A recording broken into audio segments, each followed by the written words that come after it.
doing commercials.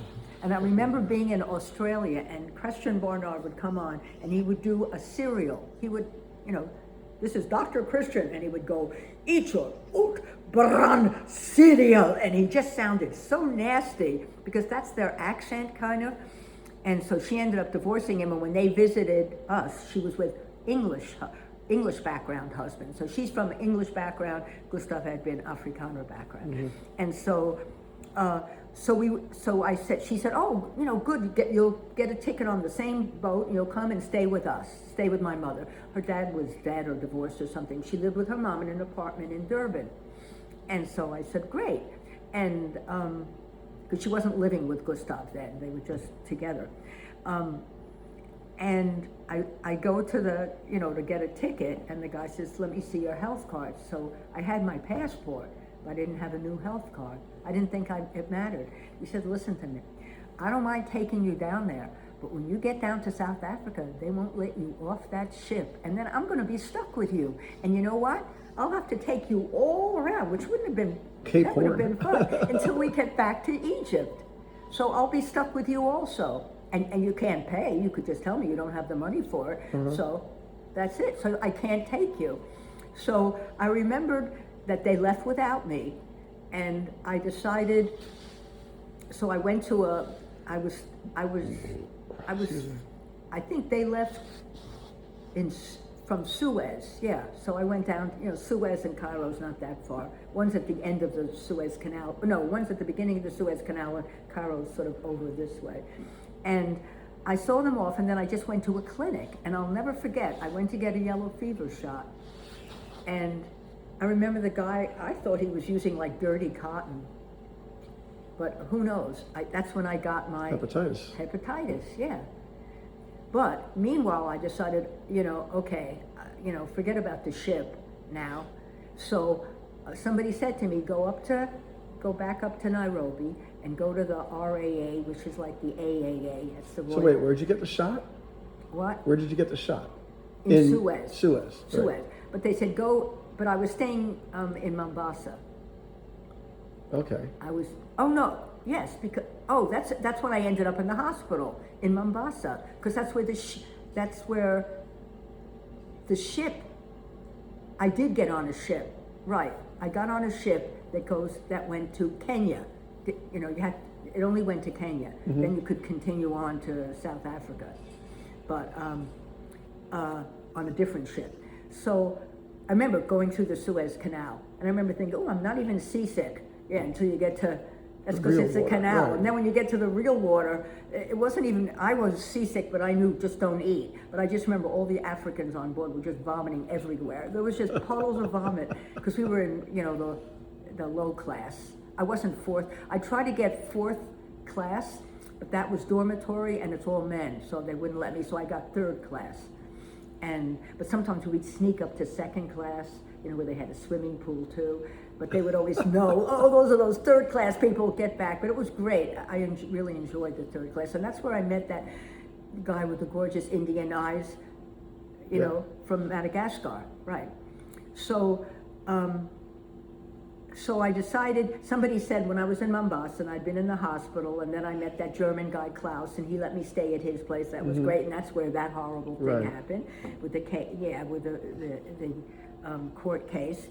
And then somebody said, back to Nairobi, where there's an RAA. Apparently there wasn't one in Mombasa. And that's like the AAA, the Royal Automobile Association. Mm-hmm. And go to their main office, and you'll see all these people who, have like little pieces of paper, like, we're traveling to so-and-so, we need somebody to help pay for the petrol. So that's what I did. And I went up, and I saw this English guy was going, we had one other rider, and he's traveling down to South Africa. So I thought, perfect. And that was why I remember saying to Klaus, well, I'm leaving. I don't care what the end of the, somehow they didn't make a decision right then. It's kind of like American law too.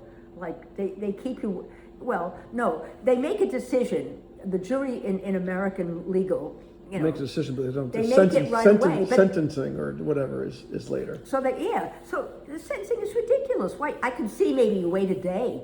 Yeah. But you already know it's first degree murder, and this is so you're either it's death penalty or not the death penalty, or with parole or not with Yeah. parole. What's this? 3 months later, it's just such a ridiculous thing. So I remember leaving, and then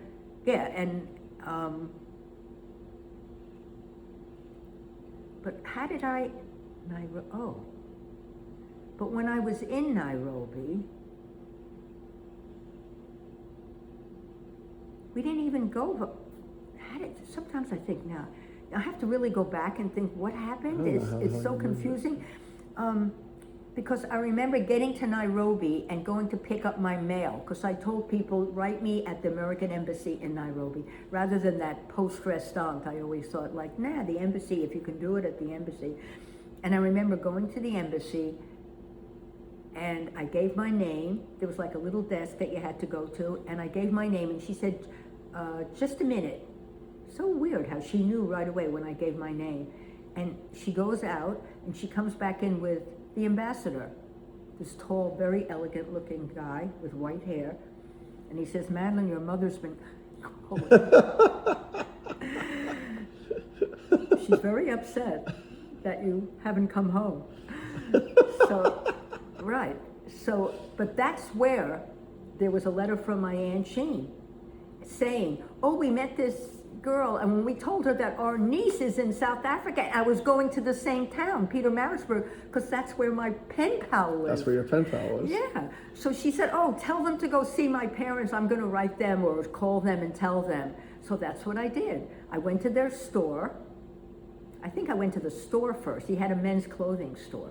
Right. And they said, oh my goodness, you have to come and stay with us. So that's how I end up staying with them. And they were kosher Jews. You didn't ever have the milk and meat and all this kind of stuff. And they had 2 African ladies that lived that came over in the back. That lived there. That lived in the back. They had like a little house in the back, but they had their own families, and one day a week they got to go home and overnight even. But they were the sweetest. They were very nice, and they were treated beautifully. I mean, I have to say. I mean, they had a great job, and they probably were paid well, decently. Whereas Diana, she lived with her mother in an apartment, and she had a maid, Sophie, who I got very close to, but Sophie left every night. She just came back every single day. Is that who you went with back to, because when you went over to the other side? Because you went overnight, you stayed on the other side, right? In South Africa. I thought you stayed overnight on the black side. No, I never. Oh, okay. I thought you told me that. And so, so I got down, so we drove down, and it's so interesting how I didn't even realize historically, Tanganyika had just become Tanzania. They worked together with Zanzibar. Right. But just like 3 months before, it's interesting. It's like all these changes that happened in Africa, like just a few months before I landed there. So anyway, so she had those there. 2. You drove there, but landed from coming over on the ship, right? So I was at that picnic, and the police stopped me, and I thought it was kind of funny. The mixed race picnic. Yeah, and they took all this, and they were very stern, and it's like, what's your problem? Like they weren't putting people in jail for having a picnic. Mm-hmm. And then when I came home, that's a great place for them to find people who were potentially plotting against the government, kind of thing, right? So when I got home the next day. Home meaning where? Oh, home to the Essers, their house, because I stayed with them several weeks, maybe a month or 2 even. And they were, the wife, I can't remember her name. He was Chick, but it was like that wasn't his real name, but everybody called him Chick Essers, and she worked with her husband. And then they came to America, and Bruce and I went down, and they were staying at a hotel in Manhattan, and all the people working in there were black. It was a nice hotel, but not one of your fancy ones. And I remember thinking, I wonder if it's weird to them, like the reception guy who takes your name or where you pay and everything was black. But I remember we spent about an hour or 2 with them, and they said, we tell everybody we're Australians. We don't say South African, because so they weren't liberals, they were progressives.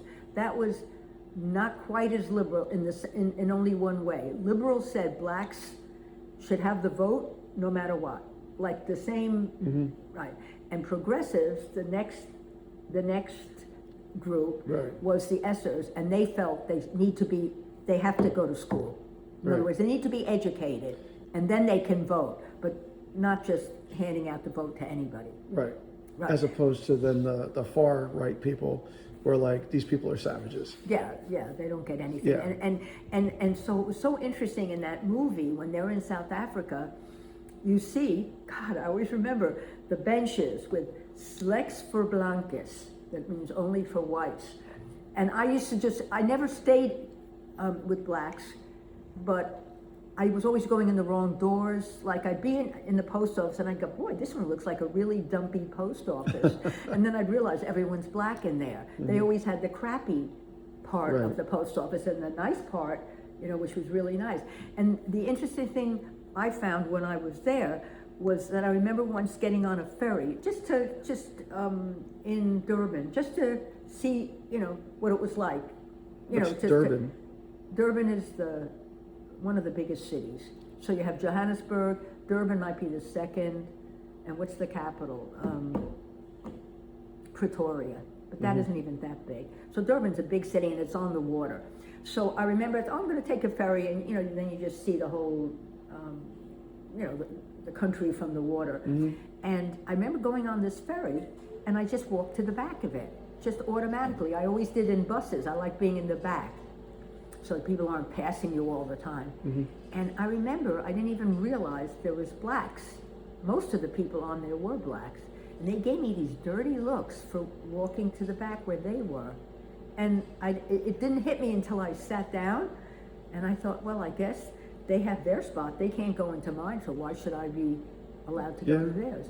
And I felt that so many times. At that time they had blacks, coloreds, and whites. So coloreds were people who were part white, but coloreds, this was the weirdest thing. So Indians were called blacks. They were called blacks, because most of the Indians there were black, from probably southern India. So they were black. The coloreds, you could look white, but if you had any black blood, you're colors, but you're better than being black, but not as good as white. And once I had to call up Amazon one night. I think that's when I had Amazon Prime, and I was trying to watch a movie and it wouldn't work, and I didn't know how to do it, and I called, and I got this woman from Cape Town, and we started talking. I told her how, I climbed up table, I took the, what do you call it, like a cable car up to the Table Mountain. I said, but I walked down it, and I said I couldn't walk down a hill for about 3 weeks. The back of your legs, oh my God. And anyway, we're talking, and it turned out she was colored. And she said, now, it's different in South Africa, it's everybody's equal. Well, you have the Trevor Noah book. Yes, I loved it. He grew up colored. Yeah, but it's too bad that he wasn't even born when I was there. Right. Yeah, he was a pretty wacky guy, but his father was white. Yeah, so his father was white, and his mom was interesting. Yeah, I loved the book. I used to love him on television. Yeah. A lot of people don't like him, but No, he's great. I thought he was really interesting and funny.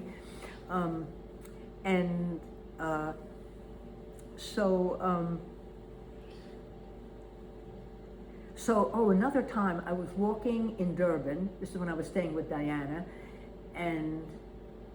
Diane. I think she was Diane Hayes, not Diana. And I'm walking in the street. It's crowded, because it's Peter Marisburg is actually bigger than I thought. Now I always look at populations, and I'm amazed, how much bigger now it is than when I was there. Yeah.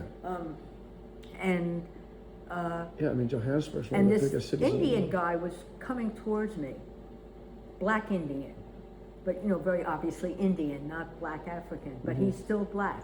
Oh, and this is the weird thing. Coloreds were also Chinese, but Japanese were called whites. That was the stupidest, because Japanese they had all these great trading agreements with, but the Chinese in those days were like, shit, so you're coloreds. Wow, that's so messed But up. the Japanese are whites, yeah. So, but this was a black Indian, and he was coming towards me, and he was masturbating as he was walking towards me. And it was a look on his face. It was like, I felt so terrible in a way, but I thought, I haven't done, I'm not a white South African, I'm an American, I don't believe in this either.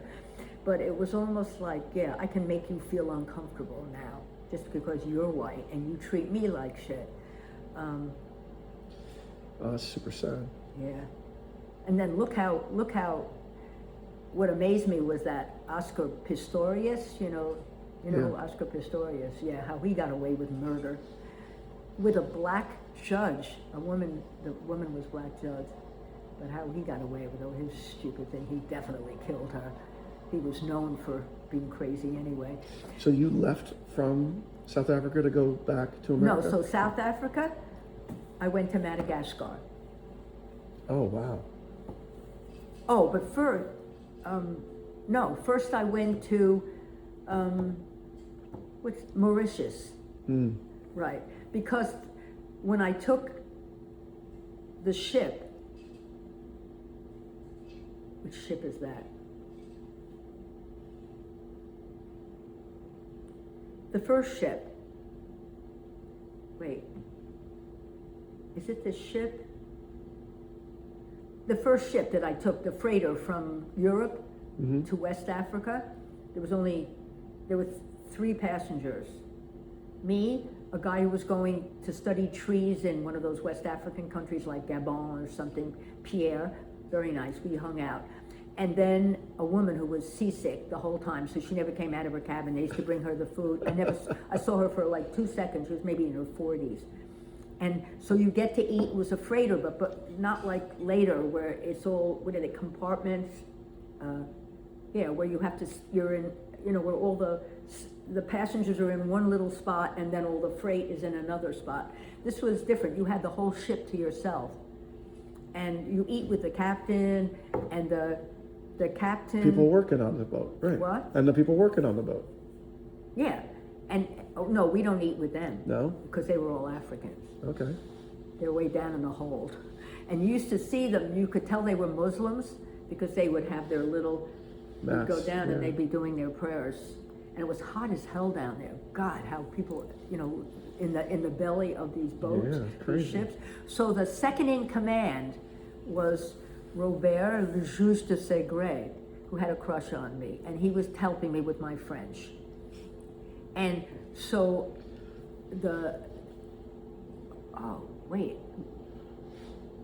no, that wasn't the one that I took over there. This is the one this was the ship from Mombasa to Madagascar, but it stopped in Mauritius. That's what it was.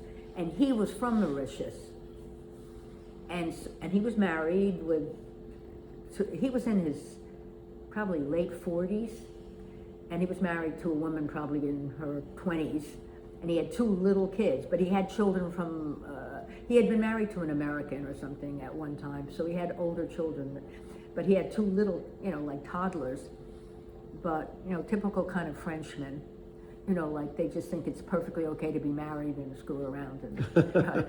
And his brother, when he found out that I played the piano, his brother was a concert pianist, so I met his brother. It's on the island of Mauritius. In Mauritius, yeah. So we had dinner with his brother, and I remember he gave me.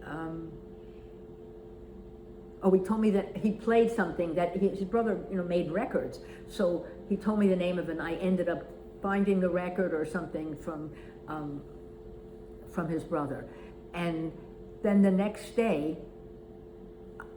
I can see the ship came into Mauritius and stayed overnight, and then so I stayed at his house with him and his wife and kids, and the next day we went on to Madagascar, and that's where I looked up Gora, the Indian guy from the ship. With the nice eyes. Right, who had gotten married, and I knew he was getting married. But see, that didn't matter to him either. At the time, when I met him on the ship, he said, "Oh, I'm going home to get married. My parents have found he hadn't even met his wife yet." So So I remember, I'm just going to surprise him, and he owned a clothing store too, like his parents, and he worked in it.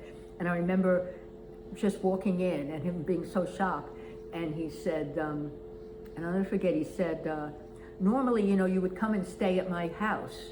My sisters, they know all about you, and that I met, this American lady on the boat. That's all he would. And he said, but he had just gotten married, to that woman. They just had the big ceremony, so he had 6 million, cousins and aunts and uncles staying at his house. So he said, I'll find a nice hotel for you. So I remember we went to the hotel, and I remember thinking, oh, I thought he was like so handsome. Those eyes, those Indian eyes. Piercing. Yeah. The few pictures I have him, like, people just know he looks like one of those, like, Indian guys, creepy Indian guys that try to get older women, on the internet. No, but he was extraordinarily handsome and nice too. And so I remember we just, he took me to a place, said, this is a nice hotel, it's not expensive. He probably insisted on paying for it. And he said, tomorrow though, you'll come and stay with us, just for tonight, because they're not leaving till tomorrow. And I'll never forget that we went. So he said, but, come to my house for dinner now. Like, you don't have to stay here. You just put your stuff down. So we went to his house, and his sisters were great. They were Gujarati Indians. So Gujarati, they don't wear saris. They wear, they thought, it's so funny because they thought they thought his wife was so beautiful, and his sisters were 10 times more. The reason they thought his wife was beautiful, she had really white skin, and they were very tan, like he was. Mm-hmm. And it just reminded me of the couple that we knew in Montclair. She was from Puerto Rico, and she married a much older white guy. And she said, if you have straight hair and white skin in Puerto Rico, you're okay. Wow. You'll find a good husband, everything. The curlier your hair is, the darker your skin. And I thought how awful that's how the world is, that the white man, has created this thing. And so, because they kept saying, isn't his wife beautiful? She was pretty, but she wasn't as pretty as his sisters. They had the long braid, gorgeous long hair. They wore in a braid. And then they wore like tight-fitting dresses with a big slit and white trousers underneath. So they have the trousers, always mm-hmm. white, and then, like a tight skirt, but, with a neck and sleeves, of course. They're Muslim. And, so that night after dinner, we went to a basketball game.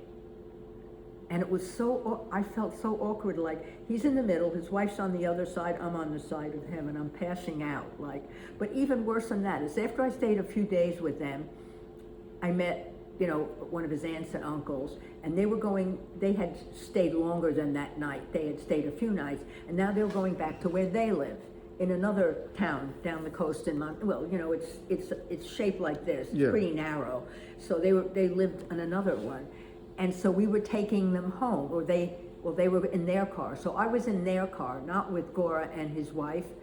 His parents didn't go. It was Gora and his wife, and I think his sisters were still in school, so they didn't go.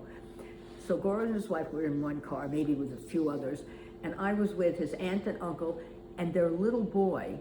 They had a couple of kids, but maybe just the little boy, and I'll never forget, his name was Yunus, and it killed me. He was 5 years old, and he would go from French to Malgache, which is the language of Madagascar. And he would just go like, he'd say, oh, look at the cow, and he'd say that in French, and then he'd be blabbing along in the other. I go, 5 years old, and he speaks 2 languages. Killed me. And we got to their house. We stayed overnight there. And I didn't know what I was going to do after. I always had everything with me, because mm-hmm. I had everything in a little Air France bag or something, so like, and I'll never forget, they were in the room next to me, Gora and his wife, and I could hear them laughing and giggling all night. It was like, this is torment. Forget it. So the next day I just said, no, I'm not going to go back with you. I'm just going to go down to Fort Dauphin, which isn't even Fort Dauphin, because they changed all the French names, even though it was already a republic. Mm-hmm. Within the French, just like Mauritius is in the French thing, like the Commonwealth of France. Right. but it's no longer Fort Dauphin. They lived in, they lived, Gora and his family lived in Ansirabe, and the capital is Tananarive, which was called Tananarivo in their language. And I went down to Fort Dauphin, and I stayed there for a couple of weeks, and my backpack got stolen, because it was wet, and I hung it out to dry, and it disappeared overnight. Yeah, and then I flew from Madagascar back to France. Really? Yes, I flew back to France, and I was so happy to get back to a country where white people actually worked, in crappy jobs. Like I remember we came from the airport to the train station, and there was a woman, and she was in high heels, but she had on a white coat, which a lot of times they wear, like over their clothes, they wear like a white coat, and she was mopping in high heels, no less. Very elegant looking. And I go, my God, a French woman. It isn't a black person doing those jobs. It was always that. Because when I was in Africa, I'd always try to get a job like William Holden, the actor, had a famous hotel called Treetops, where you were up in the trees over a water hole. So it was real expensive. But they had all kinds of things like horseback riding and everything. So I wrote to them and said, could I'd be happy to come and do it for nothing, just for room and board. I'd take care of the horses, or I could also teach somebody to ride or whatever. And they said, sorry, we don't have, I don't know how they put it, but it was very obvious. We don't have white people taking care of horses. We have Africans to do that. And then it's so nuts. It's like, yeah, it's like 200 years ago. It's like, I know it does. But it wasn't that long ago. It's so yeah, messed it's up. almost 60 years or Yeah. And then I wrote to this other place, Cathedral Peak Hotel. They also had horses, and Cathedral Peak was one of these, the highest mountain in the Drakensbergs, which is in Natal province, and it's the highest peak in this series of mountains called the Drakensbergs. What country? In South Africa. Yeah, where William Holden's was Kenya, I think, Treetops. But and I remember writing and saying the same thing. I understand you have horses. Would you be interested in? I'd be happy to come for nothing, just for my room, board, and I'd be happy to take care of the horses and whatever. And they didn't write they just said, no, we have people to take care of the horses, but they offered me a free week at the hotel. So I mountain climbed. And it's funny because just my new favorite website is called Adventures Gone Wrong. So you can imagine. But it's all these crazy things, a 75-year-old Frenchman rowing across the Atlantic, all these crazy things. But the woman who does it is great, and it reminded me, a lot of her stuff was about, a big one is about Everest and that whole 1996, John Krakauer book, Into Thin Air. And now they're just putting him down. Because I always remember, too, that there was this socialite lady, Sandy Pittman, and supposedly she had the Sherpas carrying all her fancy stuff up and hauling her up, too, and that it's all a lie. That she didn't have a fancy cappuccino maker. She had a little coffee pot thing, just like anybody would have camping, and nobody pulled her up, and she had already done 6 of the 7 peaks in the world, all over the world. So she was an experience. She was not some socialite, taking time and Sherpas, away from other people. And she almost died in that thing, in that whole episode where they got caught in the storm coming down. Yeah. Right. So I was just reading about that too, and I thought, this whole thing with mountain climbers, they're all crazy. They really are.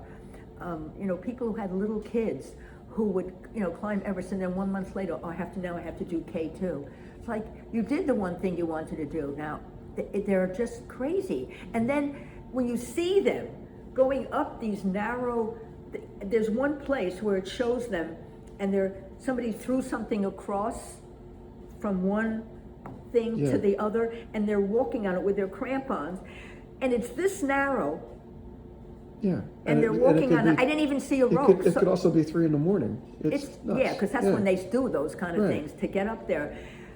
I just think you have to be out of your mind. Like, why would you want to take such a... Well, And I think your son Simon did a little of that in Nepal last year. Oh, he did? Yeah. Yeah, he went to Nepal and did that crazy shit. He just climbed the Grand Teton. Wasn't, in many ways, it was just as dangerous. But hold on, go back. So you came over West Africa. Then you went to Morocco. Then you took a bus across the desert to Cairo. Is that how you got? I took a ship to Morocco. Yeah. A passenger ship. Okay. A regular Yeah, passenger ship. Okay. Then, oh no, then... Because there was a bus ride through the Sahara. First I was just on a truck with, in Tunisia, no, in Morocco, I met these 2 Germans with their German Shepherd. And Rex was the German Shepherd. Oh my God. And Klaus and Hans were the 2 Germans. And Klaus was this gorgeous blonde, but very shy. And Hans and the dog always got in with the driver, and we sat in the back, open, in a pickup. But, he had a sleeping bag that we used as a blanket just because it was so cold. It was like October, November, and it was cold in the desert. Wow. But I thought it was so romantic. And he wasn't like the other guys. He was just very shy and sweet. But I felt safe with him. See, having the 2 guys, like, I realized, yeah, you'd be out of your mind, a woman by herself. Like, it's crazy. So we got to Tunisia, to Tunis, and they wanted to go, just from Morocco to Tunis, and they wanted to go way down into the desert. Or maybe they'd already been to the desert, but I wanted to go to that island off Tunisia, Djerba. That's where I met that lovely Dutch guy, Nico, who was moving to Canada. But he spoke perfect English too. And we were the only 2 people at the hostel and on that island. That was fascinating too. That's when I thought I want to visit every island in the world. Because I like the smaller ones where you could actually see the whole island or ride your bike or... Like the one you went to in Denmark off the coast of Germany? That little island? The one where they wrote the article about you? The one where you went to at the end of your trip, where you just recently, when you went to Denmark? Oh, when I went to Denmark, Yeah. I was on that island, the Danish-Swedish thing. Yes, Yeah, exactly. the one that's close to Sweden, but it's Danish. Oh, I thought it was off the coast of Germany. Oh, it is in a way. You're closer to Germany it's than off the to coast of Germany. Denmark. Yeah. Poland, Germany, Yeah. you're even closer, but you're the closest to Sweden. Okay. Bornholm, that's right, Bornholm. And, right, so they were, I don't know where they were going, but I didn't want to go there. Maybe they were going way down into the desert, or maybe they'd already been down there. So I went to Djerba, and I said goodbye to them, and then I somehow got on a bus, right, and I went had to go back to Tunis, and I went to Libya. That was one bus, and got off at Libya and stayed overnight, and that was before Gaddafi. Gaddafi, yeah. It was King Idris then, and everybody spoke Italian. I remember going into the banks. What? Yeah, so Italy used to have Libya. So when you went into the banks, they would speak Italian. Well, most of them could speak some English too. I remember going into the banks. So nuts. And then I got on another one, and that one took me to Alexandria, on the coast. And then I took a train down to Cairo. Where you went to the youth hostel, and then we're hanging out there. Yeah, and then. How did And I you meet- didn't know any Arabic at this point, Oh, I did, because in Morocco, I still have the books, really? right there. Oh no, they're in that bookcase. That taught me how to write Arabic, the whole alphabet, and how to write, because, it's different if it's at the beginning of the word or in the middle or the end or by itself. But honestly, it makes it easy. You could read it. I don't know what I'm reading. Like I have the Quran there, but I could read it because I know what those letters mean. And so I studied that. And then wherever I was, I would, meet people, and I'd say, how do you say this, and that kind of thing. And yeah, and that impressed me so much that I would be even on the bus, when the bus, would stop in the middle of the desert, at a Outpost. at an outpost like that had food and tea, lots of tea. And then eventually we would find an outpost that had like beds upstairs. That's where I got bed bugs, bed bites. Oh God!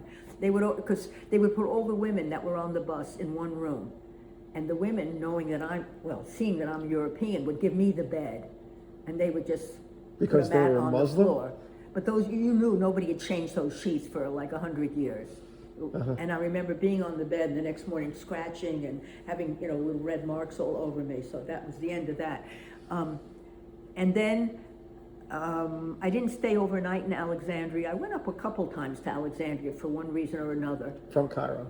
From Cairo, yeah, it's just a couple of hours on a train. And then I stayed in the youth hostel.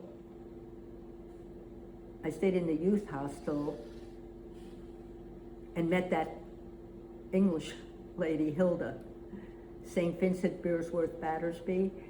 She was 52, she looked 80.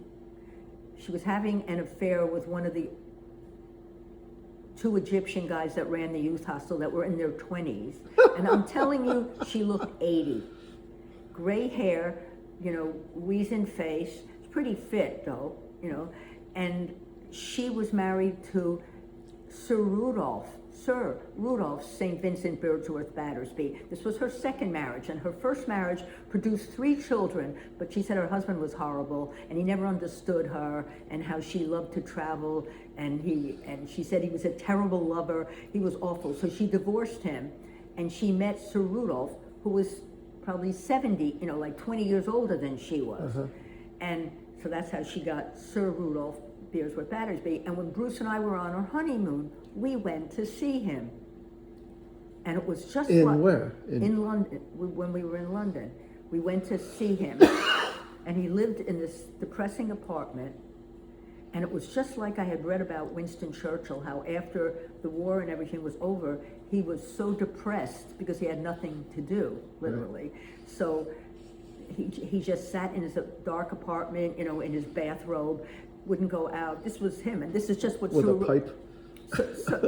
So this was what Sir Rudolph looked like.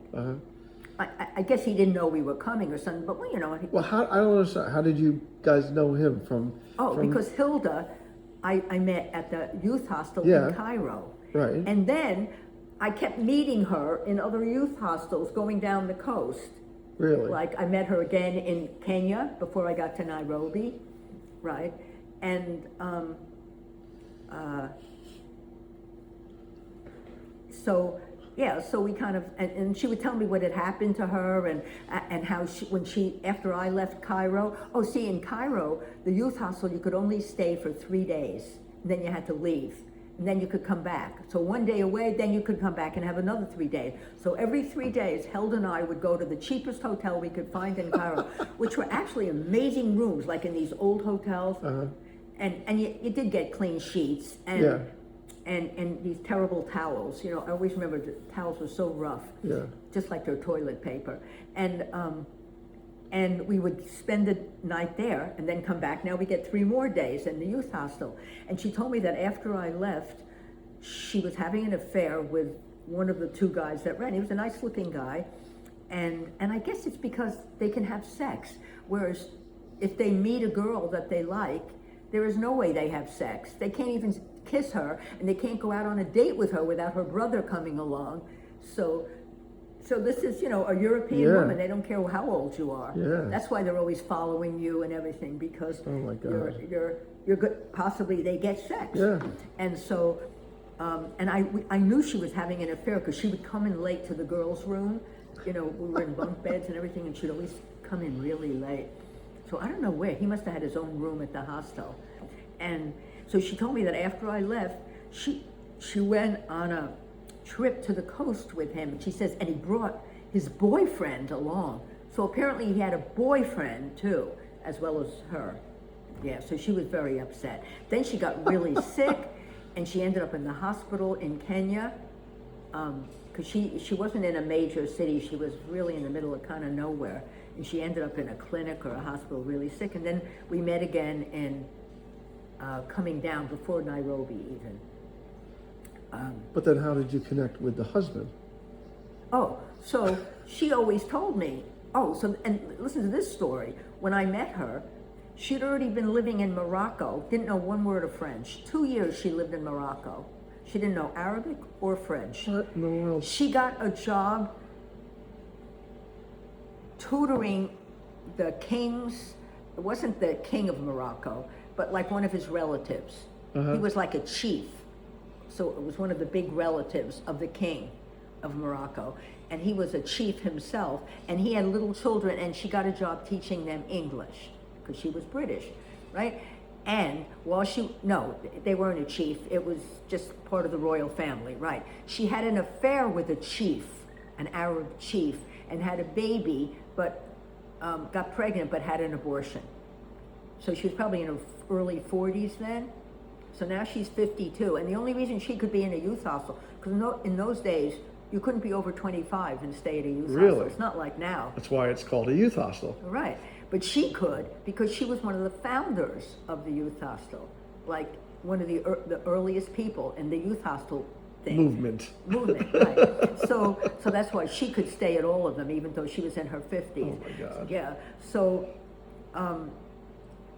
So she gave me, she said, well, if you're ever in London, I don't know if I'll be there, because she just loved traveling. And Sir Rudolph knew what she was like, so that's why she thought he was a great husband. I don't think there was anything really between them, but he let her do what she wanted, and I guess he had some money too, so she could travel. But she always traveled really cheap, just like me. Apparently. Yeah.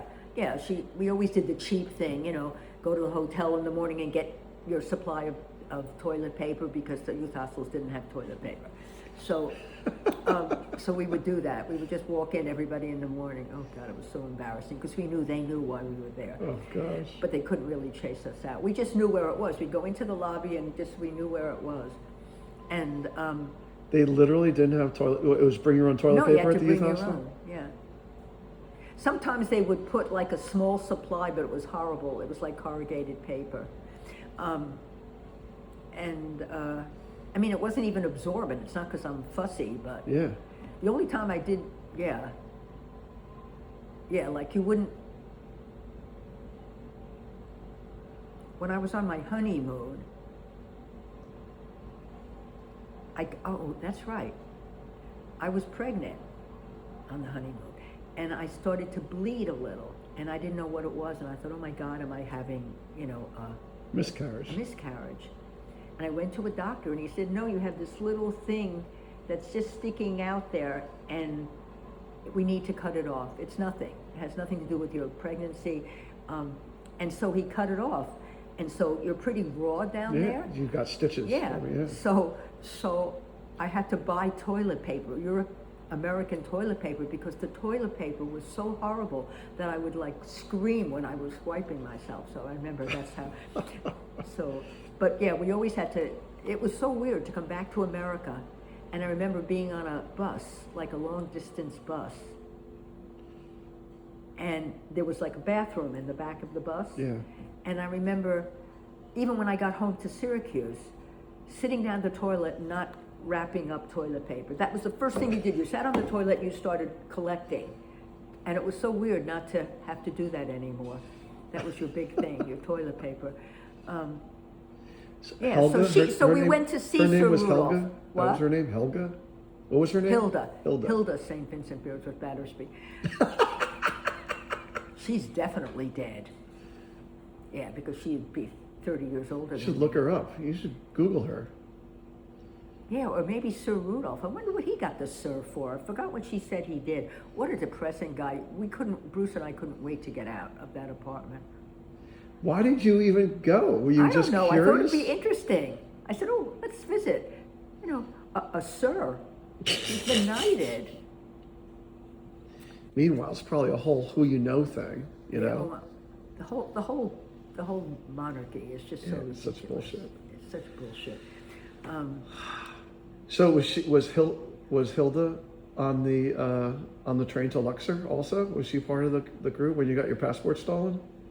She might have been, because so many of us went, but this was so funny, coming back, so when I realized it was stolen, Well, so it was stolen, like as we got, so as the, from Cairo when you were like getting on in Cairo, no, you think? when I was getting off in Luxor. So I'd been on the wow. train So you had almost made it. yeah. Jesus Christ. Yeah, and I didn't even know it until I got to the hostel there. We all walked over, Yeah. there was a hostel like a half a mile from the train station, and then when I found that out, I said, well, I'm gonna quick go back, because I can't even stay. Where am I gonna stay? I guess I Yeah. could go to a hotel, but, so, How much money did you have when you left America? And by the way, like, was it in a brown paper bag? Like, I had Thomas Cook traveler's checks. Thomas Cook traveler's checks. Yeah, I didn't want Like American Express, $1,500 because there were bucks? too Like, what do many you think people you who had? don't like Americans, so I thought Thomas Cook sounds better. So like $1,500? Like, what do you think you had? No, I would have probably said I had, like, my ticket to get to West Africa was already paid for, that freighter. It was so. You bought that in America, or you bought it when you were in France? Actually, my mom went to the, it was like my senior year in college, This and is she called up your some. graduation gift? No, she didn't pay for it, but she said, oh, I'll go to or maybe, you know what? It could have even, oh no, that's later on. I wasn't even married then. I was thinking of later on we used, Riaz's mom was a travel agent. Yeah, we did something with that. But she said, no, I'll find her, I said, I want to go by freighter. I don't want to go on a passenger ship.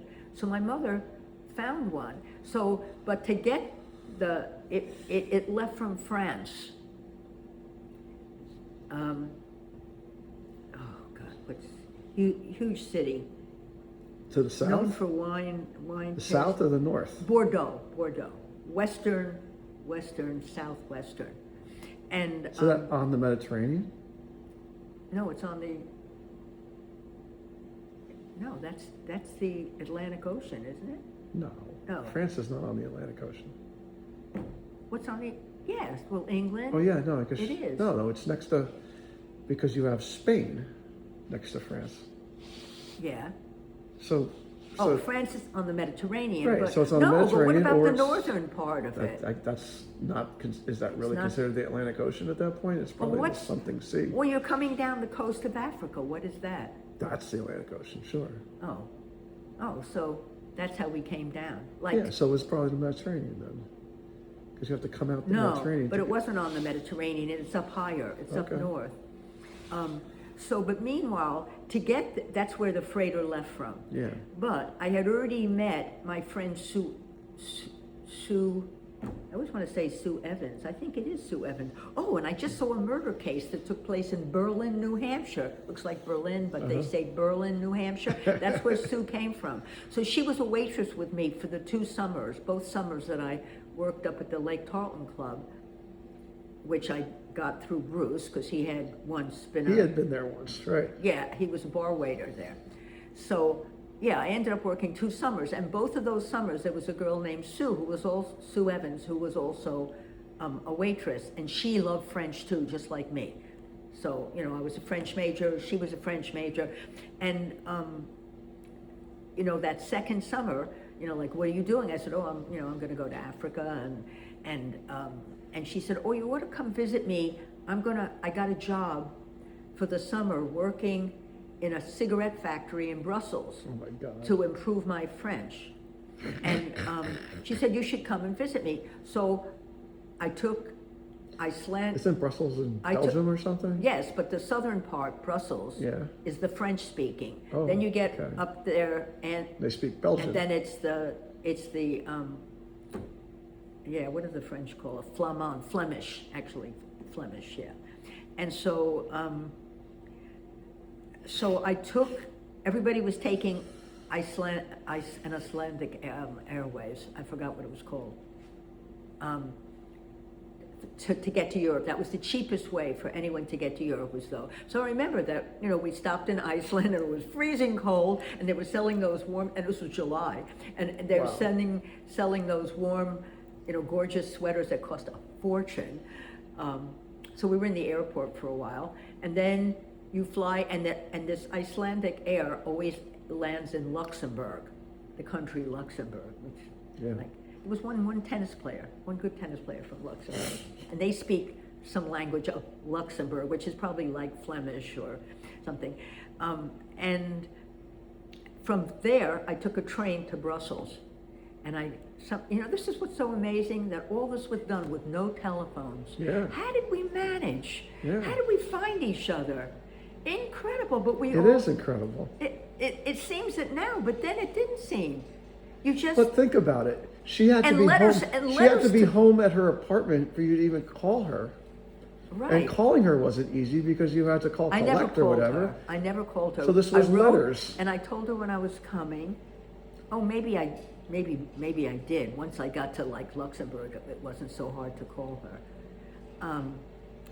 I don't remember if she met the train or what. I don't remember. The only memories I have is that out of the 3 or 4 days I was there, she had one day that she spent the whole day with me. But normally she would go to work and I would.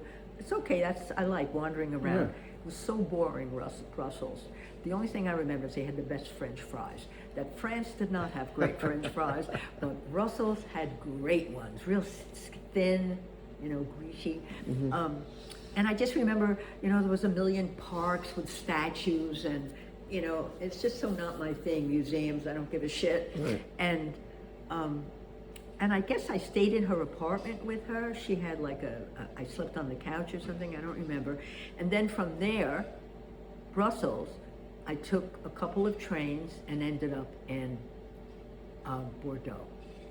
But first, I ended up in another town, and I remember there was a Place de la Madeleine. I like that, you know, so they spell my name right too. And then I got to Bordeaux, and that was the weird thing too. You're taking a freighter. They tell you the kind of when they think they're leaving. So I get there like 2 days or a day, 2 days before. I didn't want to take any chances. Maybe he said, because they're working on the ship, they're painting, it's up on a thing and all that. I was afraid they might leave ahead. But when I get there, he said, oh, we're not leaving for like a week. So I was in a youth hostel and every day I'd go down, you're leaving tomorrow? And finally, yes, we're leaving. And then, yeah, I was on that ship. No, this was not the Frenchman. The Frenchman, Robert de Juge de Segre, was when I took from South Africa to Madagascar via Mauritius. Yeah, actually it was a different ship after, because he stayed in Mauritius and I got on a different ship and went to Madagascar, right? So this one was a freighter, and I ate with the captain too, and that was Pierre, the guy who was going to study trees. Yeah. But I just remember that when you ate with the captain, all the tables always have sides so that your plates can't slide off but when I was on that other ship with Robert, he let me steer the ship. I mean, it's like nothing. But it was so interesting because the maps are the opposite of a normal map. A normal map shows a country with water, but when you're on a ship, the water is the main thing and the country is the nothing thing. That's the Yeah, ocean, so right. it's so different.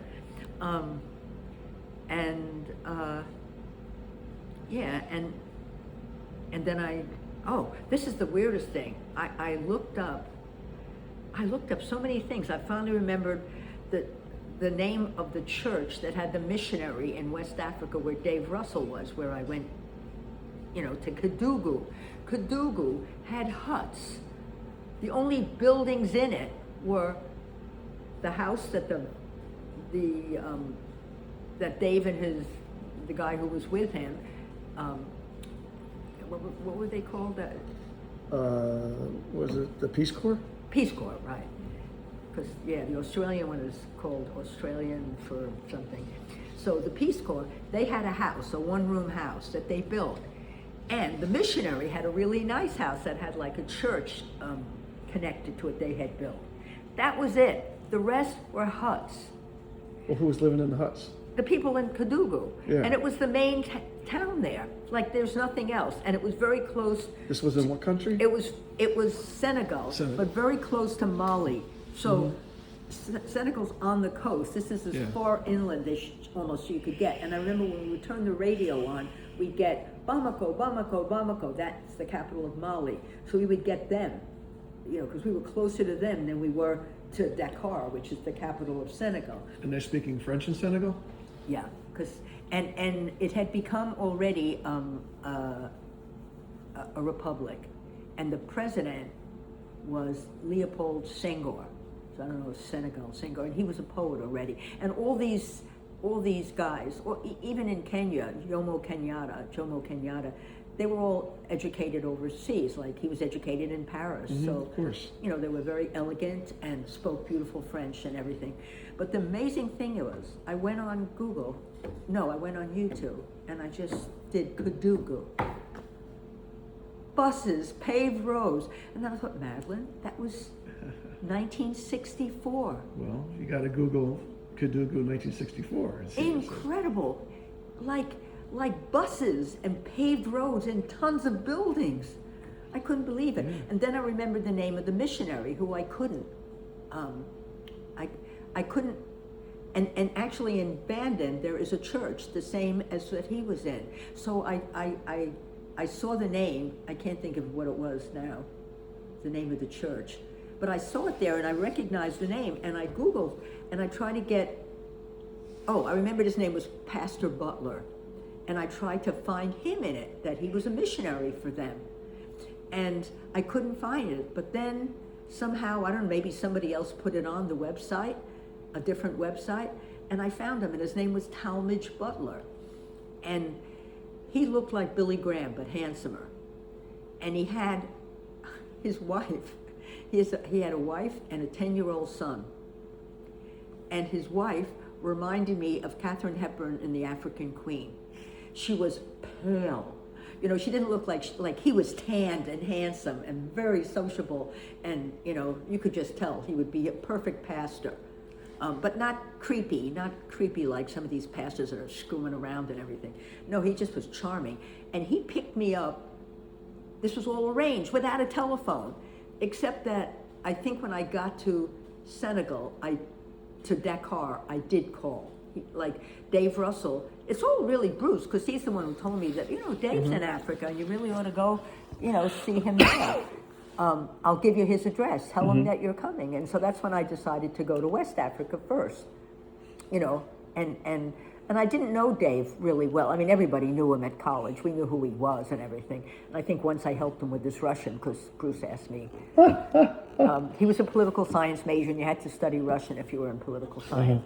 So but it was funny, because then he went in the Peace Corps and he had to learn French, because he was at a French-speaking country. But somehow he managed to tell me that the guy who was in the Peace Corps with him, who was starting his 2-month vacation, they get like 2 months off at the end of the first year, and he was starting, and he was going back to America or something, and he's going to be in Dakar, and meet him, blah, blah, blah, because I didn't even know where I was staying then. I found some little dumpy hotel, and the Pastor Butler's going to fly you back to Kadugu, because he had his own plane. This really? So he was called the Flying Pastor or something like that. So he had this little yellow and white plane that truly was a 3-passenger plane. That was it. So, because it was him, his wife, and his kid, and this time it was Pastor Butler, Dave's, cohort, and me. I wish I could remember his name. He was redhead. I can remember just what he looked like. And so I had to meet them somewhere, and I did. And I remember we got in this plane, and I got so air sick. And I remember the guy saying, "Look, there's a hippo." Because you're not flying that high. You're not like in a regular plane. So you see everything, right? And I was going, I can't look, because I just felt like I was going to vomit. And it was so embarrassing. Because you're just in this little plane, and it was a nice day. I had that feeling in a helicopter once. Oh, it was horrible. And then we come into the airstrip, which is kind of like the one in Menindee. It was like that. It was a Right. dirt airstrip. Right. And we come in, and I remember that Dave, as the plane is landing, I can see him on a bicycle coming out to the strip. Yeah. And he fell off his bike. It was really funny. It was like watching he must have hit something, or just a little track, and he fell off, which was kind of funny. And then we landed, and I guess he walked the bike back, right? And then Art, that was his name, Art, I guess Arthur, but Art was the guy, and he left. No, he was there for 2 days when I was there, so I slept on what was kind of a couch. Like, they had one room, so it was like kitchen area, and then an area with books. They get lots of books. They set them up, all American authors, I noticed. But I read everything. It's like they had such a great library. And then they had a little place with, it looked like a window seat, like a couch, and that's where I slept until Art left. And then I got his bed, which was outside under a mosquito netting, which you had to have. Because it was cooler outside, so that's where and it was winter, and it rained every day, but not all day. It's just sometimes during the day it rained, and the difference was it was humid. That was the difference. No, wait, it was summer. It was summer because they're not below the equator, so it was July. Right? So yeah, that summer was the humid part, and it rained in the summer, kind of like northern Australia. Summer is the wet, humid part. And and we had a shower thing that was just straw like this, and then there was a hole the toilet was a hole with some kind of matting around it, so you had some privacy. But at night when I had to pee, I just went out in the bush. I wasn't going to go to that hole because it stunk. And then when it got really bad, they just covered it over and dug a new hole. Really? Yeah, it was so smelly, and there were always flies around. Oh, it was terrible. And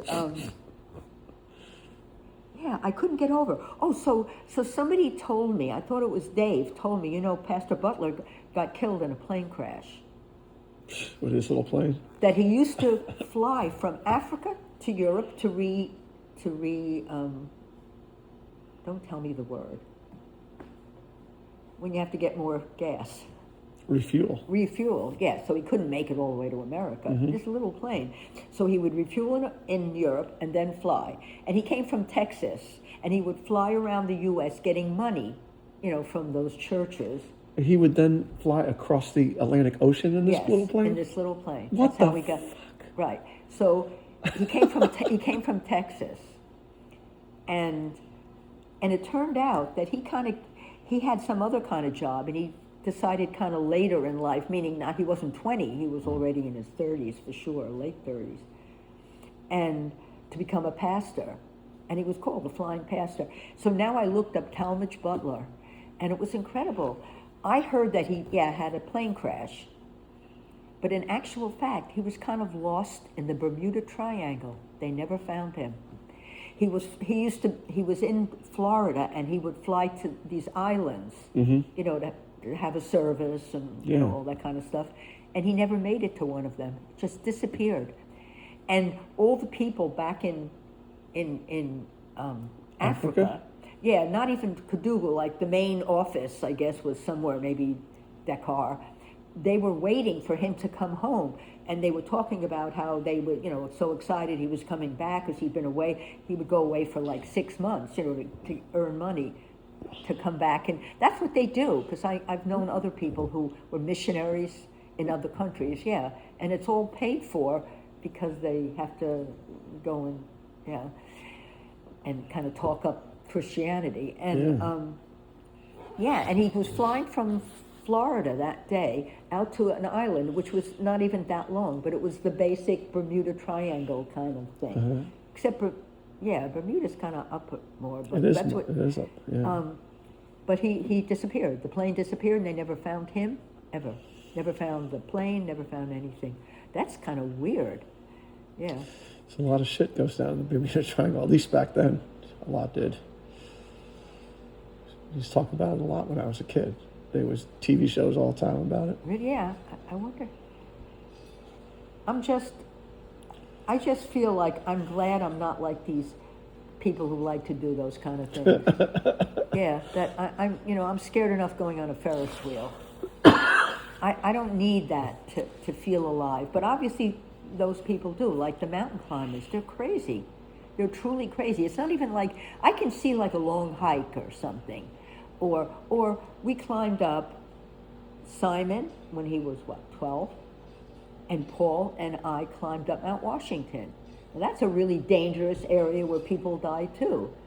But only when you get to the top and it's 98 degrees down on the bottom and it's 40 degrees up on top, which it wasn't. We took buses back. It was freezing. But you had to clamber kind of up, like with your hands, but you didn't need ropes or anything like that. Like any reasonably fit person could do it. So the only time you saw Dave Russell was at the very beginning of your trip? That was it? Forever? No, in Africa. Oh, yeah, that was it. And then he got, did he get bilharzia?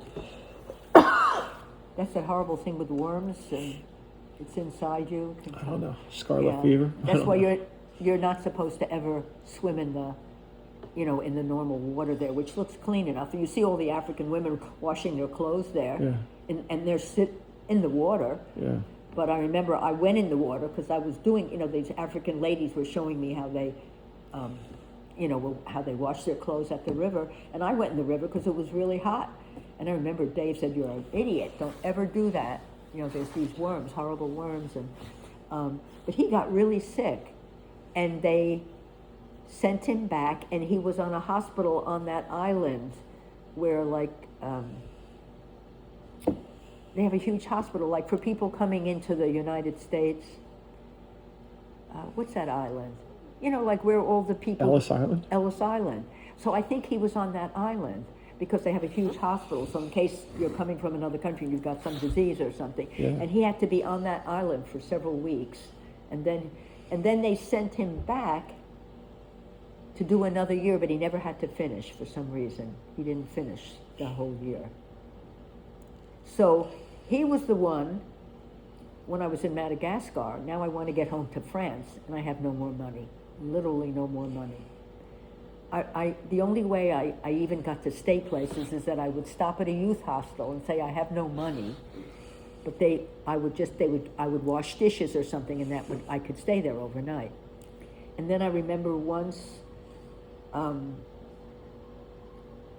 was hitching a ride, and I got this Dutchman. He was so nice, an elderly Dutchman. Where was this?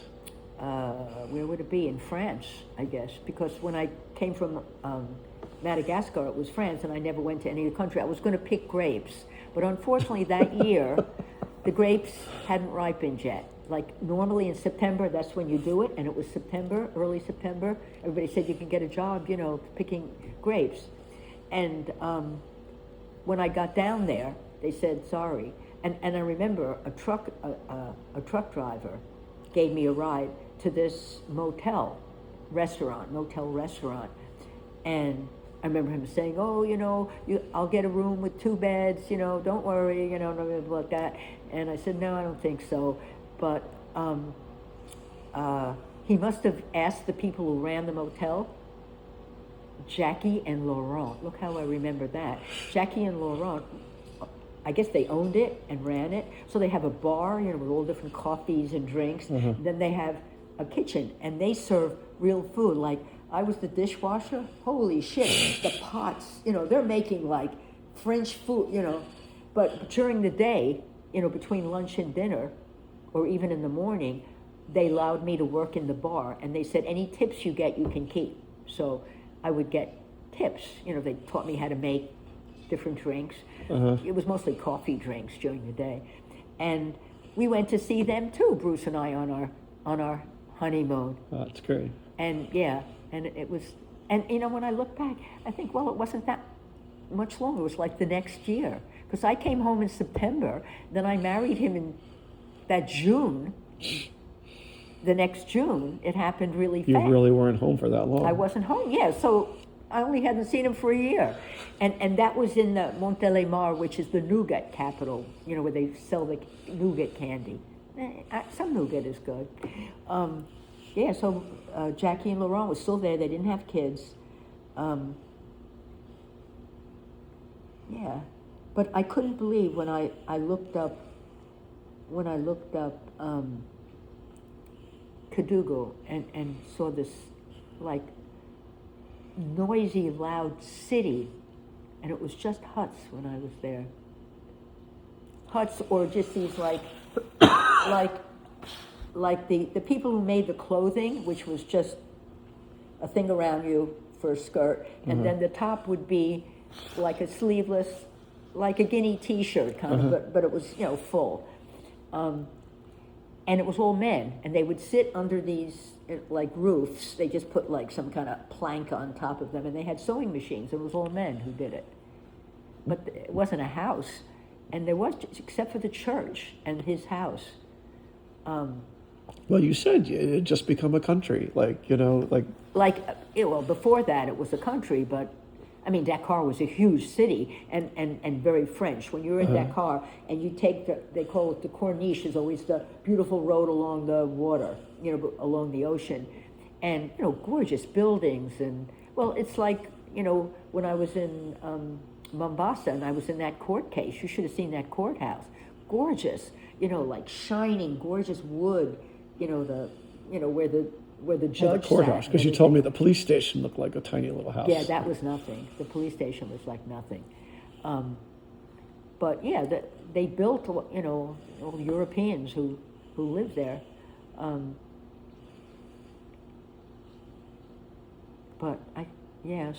Well, the Butlers are dead anyway, but I wonder, Dave Russell's dead. Probably Art's dead. Cisse, the French soldier who was doing his bivouac, or whatever you call it, out in Cadogo, like they would take the army guys, out into the bush, which was Cadogo, which is nothing around there.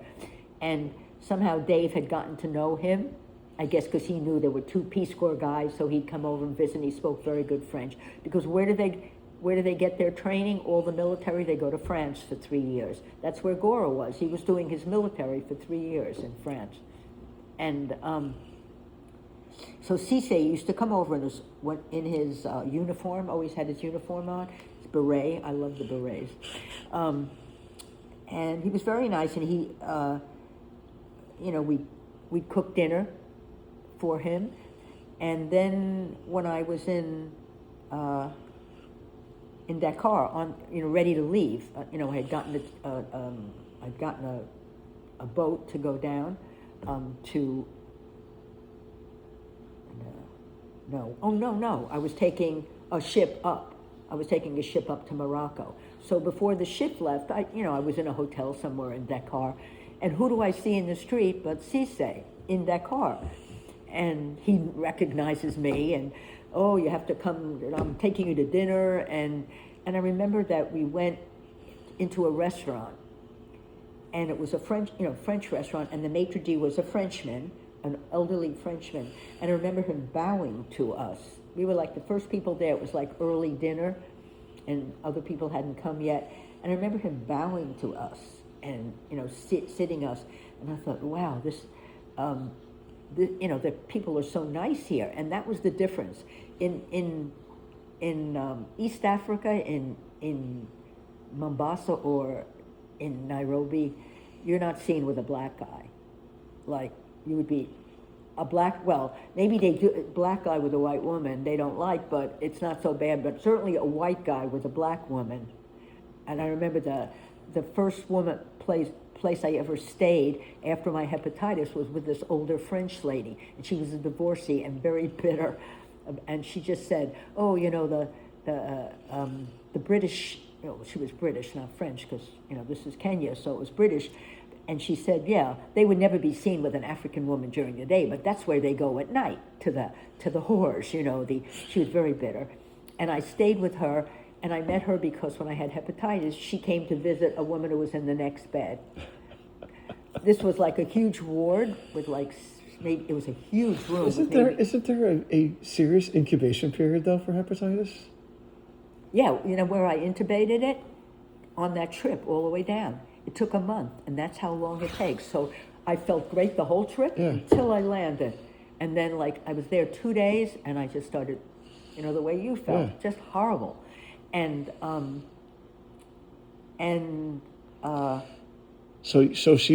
this woman met you because she was visiting she was a lady visiting in her the next bed. next bed. And the poor lady, she was a woman in her 50s, for sure. The woman in the next bed was in her 20s, and she was newly married and a new mother. She had 2 little kids, and she didn't know that she was dying of cancer. Oh, wow. She thought she had some kind of thing with her back, but it was kind of spinal cancer. Well, the woman told me, because while she was visiting her, she was taken out for some test, and she said to me, you know, she doesn't know it, but she's dying. That was so sad. And so whenever her friend wasn't in the bed, she would chat with me. And she said, oh, she was, everybody was kind of interested, this woman traveling by herself around Africa. So she said, where are you going when you get out? I said, oh, I don't know. Mombasa. I said, Mombasa, I like being on the coast. It's warm. And because it was getting into winter, so it was already winter, yeah. So I said, I'm probably going to, just hang out. I never was bored. Like, I'd find some language thing, there. Learn. I was. I was learning Swahili, right? Because that was. No, I had your Swahili I always thought there book. was a Swahili tribe, but there really isn't. It's just the language of all the traders up and down the coast. Up and down that coast? I thought it was the other side of South Africa, like near. Like you thought it was Western. Yeah. No. I thought it was Western South Africa, like over what was that country that just formed? You said at that time, the country that's north of South Africa on the west side. On the west side. Yeah. Southwest Africa. What's it called? Exactly. What's that? Whatever the name. Yeah. Where Brad Pitt and his wife had the baby. Oh, really? Yes, that's where they had. Yeah, I thought that's where they spoke Swahili, but you're saying no, it's on it's the east eastern, side. because that was where all the traders, Zanzibar, Tanganyika, Kenya mostly. And so she said, well, why don't, I have a house here and you're welcome to come and stay there. It would be nice having company. But she was so annoying because she was so bitter, and I just didn't want to hear about this. Like, why you even stay here? But it's weird, when Europeans went to Africa, they really loved Africa. Plus, they had a great life, They didn't need much money, and they could have servants and all that kind cheap. of stuff. Right. So, but a lot of them really loved Africa, and they didn't want to go back. And it's like when I met that lady, Catherine, who was a French teacher in Esperance, and they had been in the Belgian Congo. She was Belgian. She and her husband and her little kids were in the Belgian Congo. And she said, we never had any problem with the Africans. We worked with them.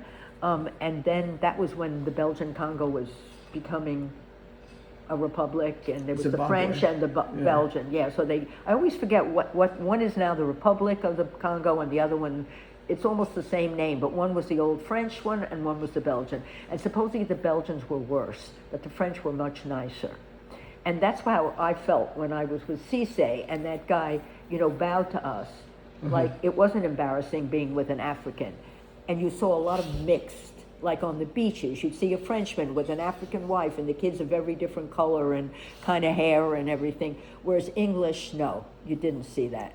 And so, so the French always kind of mixed in better. And the Belgians supposedly were nasty to the Africans or something, but she said, we got along great. I don't know what kind of job in mining or something. But she said, we literally were kicked out of the country with a gun at our neck. It's like, leave now. So they went back to Belgium. And she said, once you've lived in Africa for years, Belgium is cold, and she said, it was so weird. She said, that's why we came to Australia, because we knew it was warm and we had a chance to come. And that's how she ended up. Only she ended up divorcing him when they got to Australia. But now she was living with an Australian guy, I remember. Oh, that's and she was so teaching. interesting. Yeah. But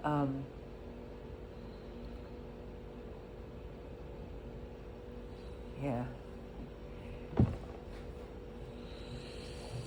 I guess sometimes, yeah, when I look back, I kind of did everything I always wanted to do, except I never married a man from another country who spoke a different language. Damn it. That was the only thing I didn't get. But when I look back, I think, yeah, I can't be upset with my life because all the things I really wanted to do, I did. I wanted to go to Africa, I went. I wanted to go to Australia, I went. You want to live on a farm with horses? Yeah, and I did. Yeah. And yeah, and even when I never thought I would, when I was a city person, like when I first went to Egypt, you know, when I was in Cairo, I loved the city. I thought it was fascinating, especially Arab cities, because people are in Western clothes, they're in robes, it just looks so different. Yeah, people are praying. Yeah, it's true, and you hear the sound. Right, the bells are ringing and stuff. Yeah, but now I have no interest in it. I was really very interested in the cities then, when I was first there. I loved being with all those people around, and because they all looked so different, and the way they were dressed, and the way the houses were built, and that you're in a city, but you'd have little burrows with grass and clover on their back to feed other like horses that were in the city, and yet it was a modern city. But you know, it was '64. I bet. Yeah, I wonder if you still see burrows with. Well, when we went to Egypt in 1980, 1979 or 80. Oh, when we went together. There was a lot of horses on the road. Yeah. Still, yeah. Yeah, I mean, even on Pyramid Road or whatever the hell it was called, you know? Yeah. Major drag. Remember taking that bus in to have lunch with those people hanging off the back of the bus? Yeah, that was awesome. That was a great well, experience. Bruce used to stay home and have lamb chops. I always remember. He didn't want to go in. At the Mina House. Oh, that's what it was called. Now I remember that. Mina House Hotel. Yeah. Yeah, he was happy sitting by the pool. But I was great having you there because that was company. So we could go into those kind of restaurants where only like the men would go in. You know, the cheap, real Arab food restaurants. But Bruce did come with us when we ate at Ramadan's house. Oh, yeah. But I still remember what he looks like, yeah, that me too. kid. But you had seen him once before. So when did you go not back him. I'm thinking of the other, what? I'm so crazy. I'm talking about Ramadan who went to Stables. The Stables, yeah, not I just was thinking of, the guy in kid. Cairo. You're talking about the guy in Cairo. The kid that you hung out with. Right, well, because we knew that you guys knew the dad. Yeah, it was my old roommate. She knew your old roommate Bonnie from Mandina from college. Gave us those names. Are you serious? He was a doctor. Oh my yes. God. Somehow she met him. Ahmed. No, wasn't it? I don't know. The wife and he had the little chubby kid I have who pictures. didn't look anything like the parents. He was dark. He had the dark skin and dark hair, and that's where I found out about ABBA because they were big then. And you were talking about ABBA, and I didn't even know the group. Mm-hmm. Then I became real ABBA fan. Yeah, and then you spent like a day with them. You went out with them.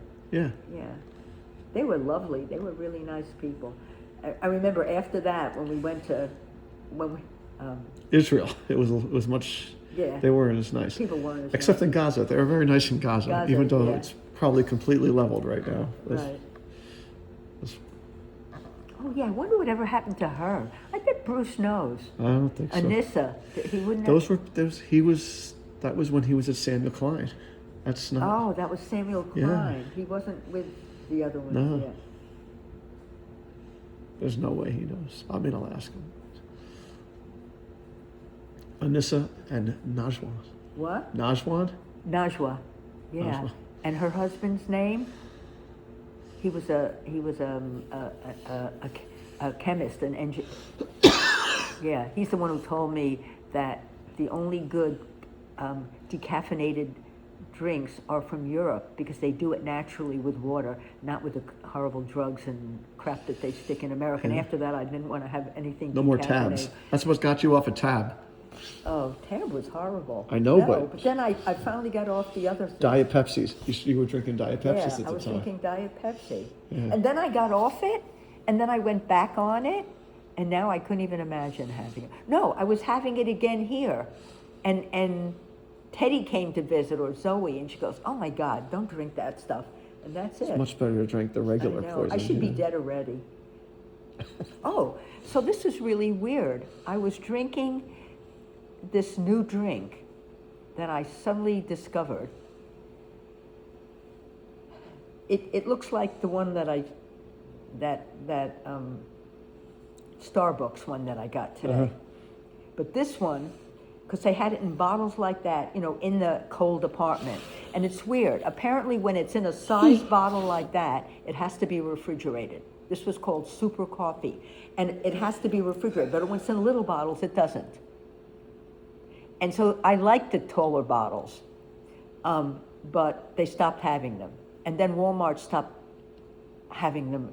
Then they only had the little ones. So then, which didn't have, you could just buy them off the shelf. And then they stopped getting them. And I looked on Amazon and I thought, shit, they'll deliver it right here. I don't have to, and they'll deliver like 36 of them. Right. So I was so addicted to this stuff, which I thought I remember when I was here last, you were addicted to them too.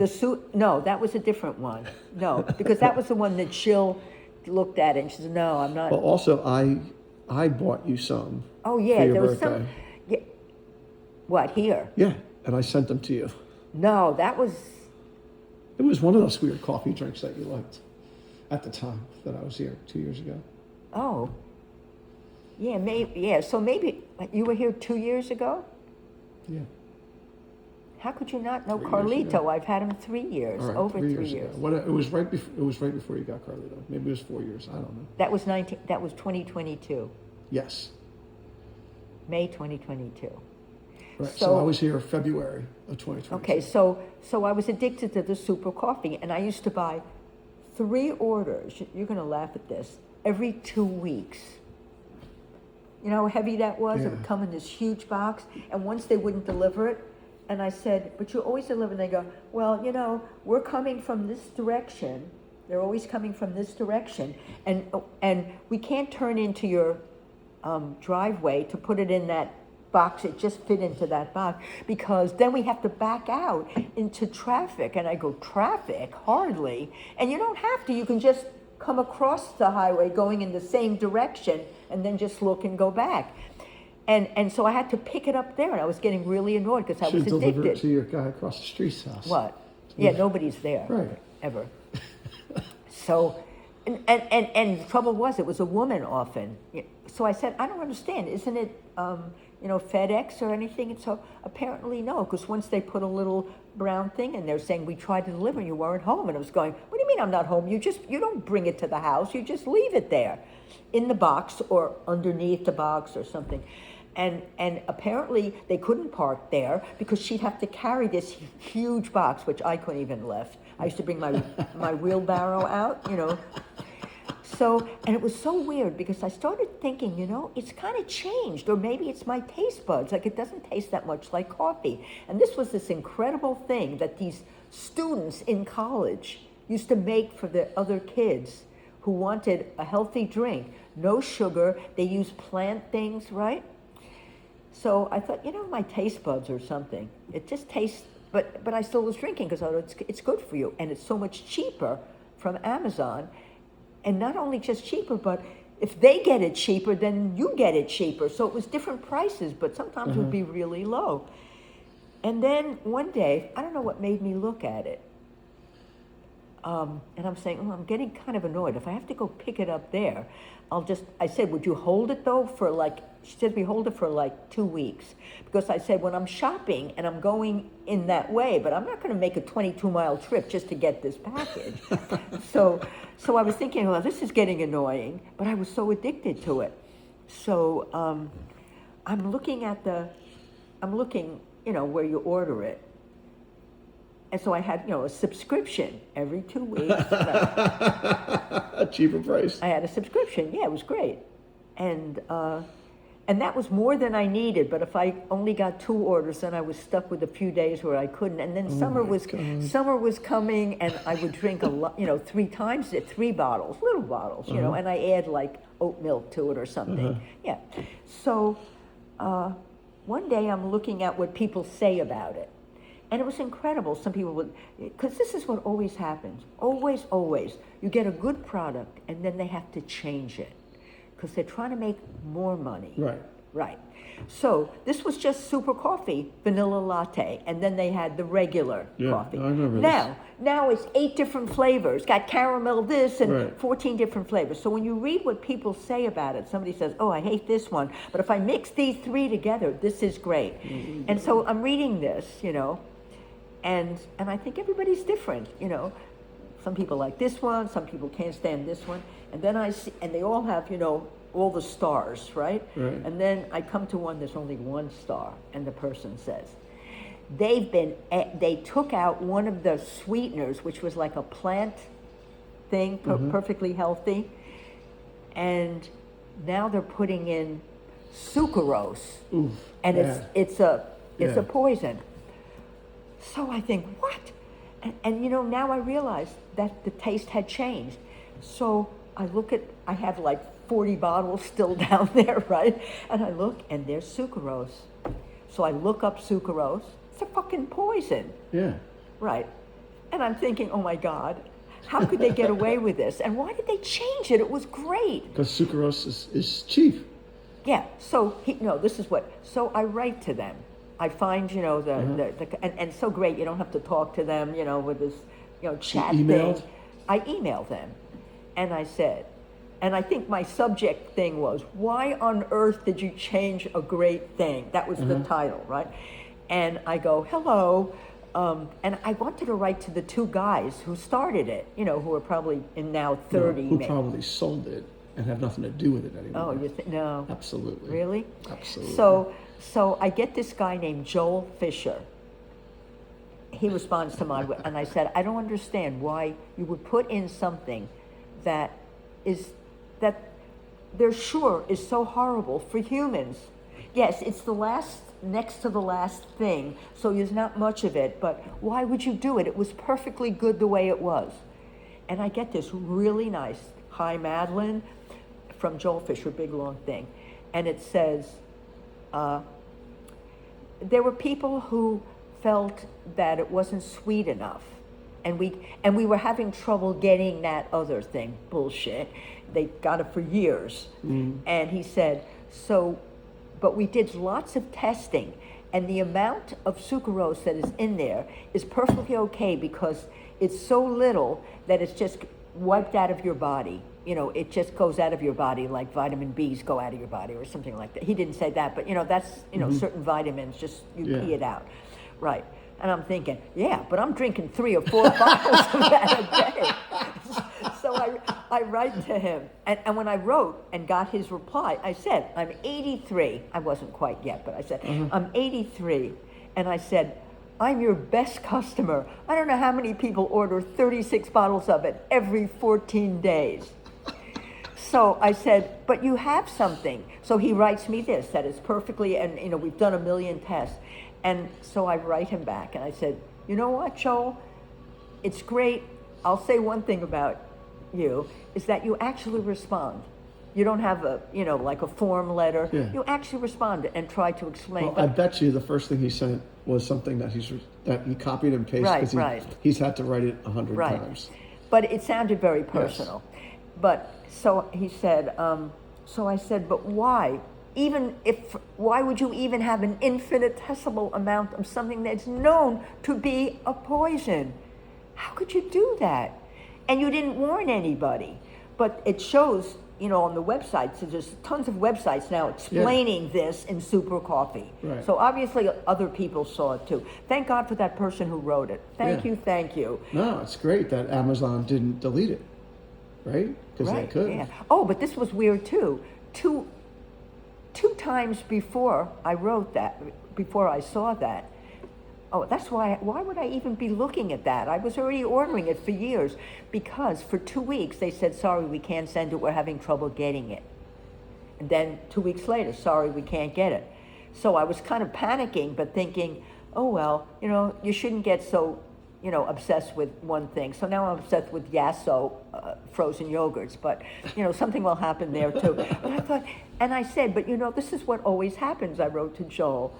You have a great product, but now you realize you can make more money by getting everybody. It's like Starbucks, which had a certain kind of thing, very few kind of flavors, but then now they have caramel and something, because now you're going to make more money. It's all money. And I'll make a bet that this is cheaper than that other thing, which is a plant thing, probably harder to get, or you have to pay more. So that just pisses me off. Greedy, greedy, greedy, greedy. It's like these people who have podcasts, and then they have a podcast that's like 45 minutes long, and it has little things in it, pop culture stuff. And there's this one lady I really like. She actually is the daughter of a missionary. I mean, she used to be. But her name is Cheer Denise, and she is very funny, and she reads books. That's what she does. So when it just came on my thing, and she was reading a book by Margaret Trudeau. And I knew that, Margaret Trudeau was this American or Canadian? I don't know. But she married Pierre Trudeau, the father. And she had 3 kids who she left with Pierre.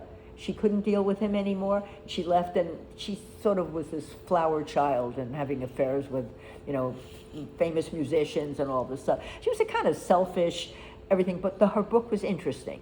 Mm-hmm. And she reads it, and I thought, it's great, because I wouldn't buy a book like that to do it, but it was fascinating. And she of course talks about what she's reading. She'll read it really fast. She talks fast when she's talking, and she reads fast.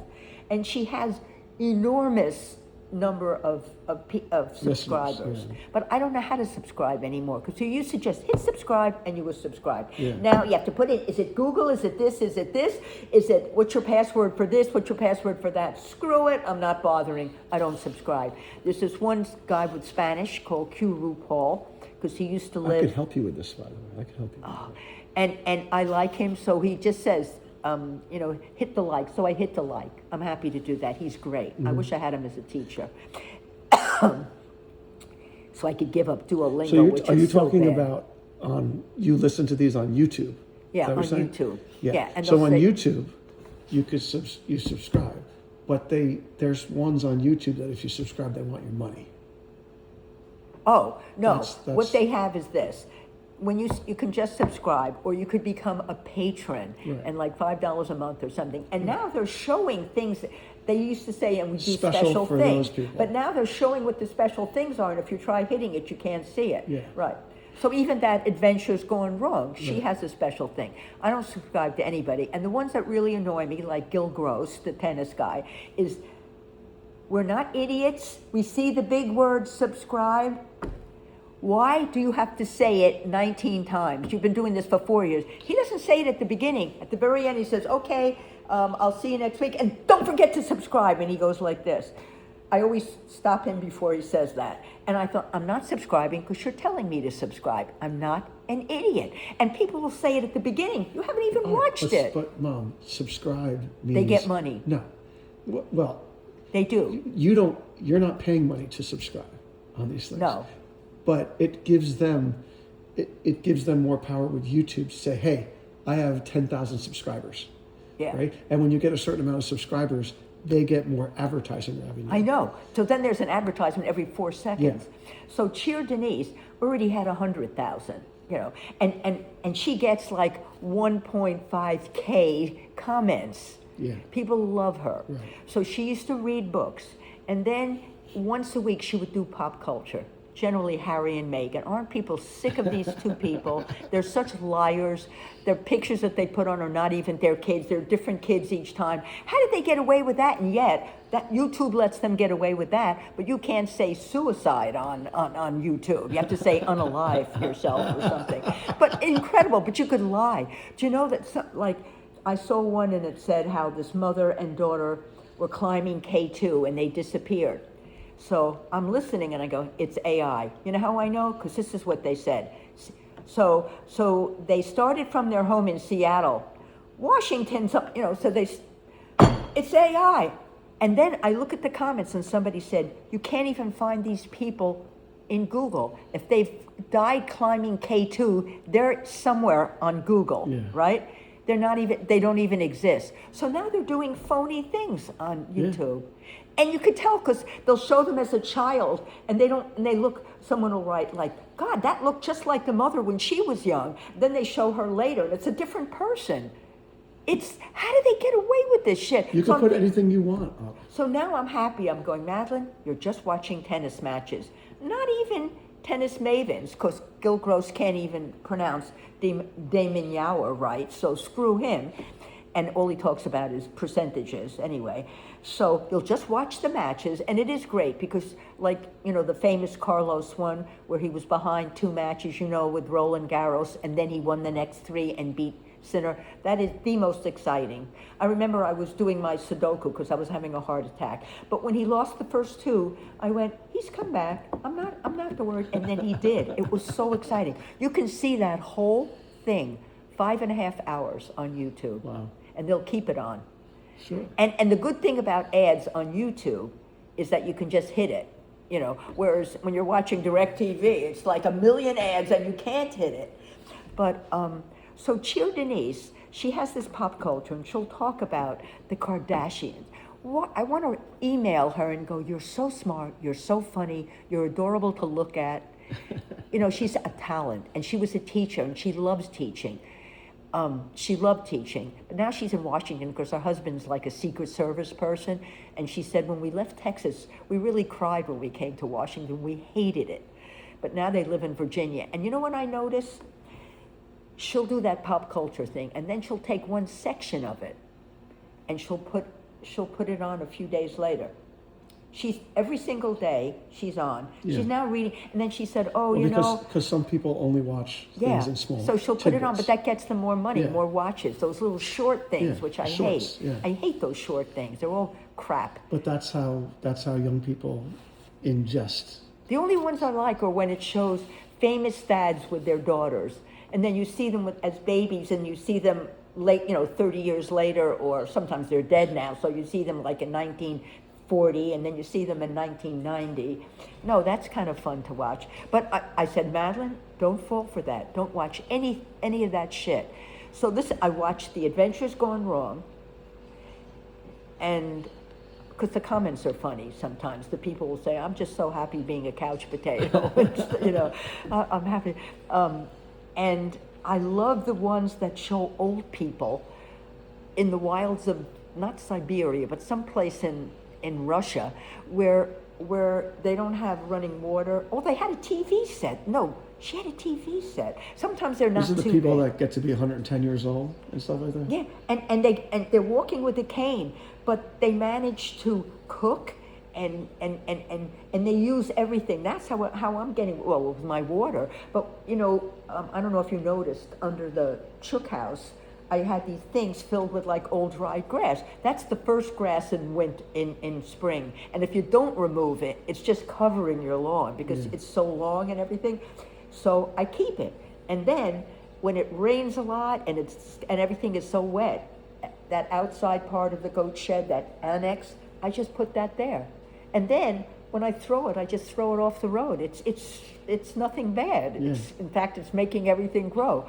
Right. So I feel like those ladies, they would take the leaves off the trees. I guess they have a very short summer in northern Russia. Yeah, in those places. Sometimes they're not even in a village. They're just by themselves. It's incredible. And they're happy. And they make all kinds of things. Yeah. And they tie up little rutabagas. Yeah. And then I go, and then a lot of people love to watch them and say, they're actually happy. Yeah. And they are. And I think I'm kind of like them. I don't need all this other shit. I'm just happy. Mm-hmm.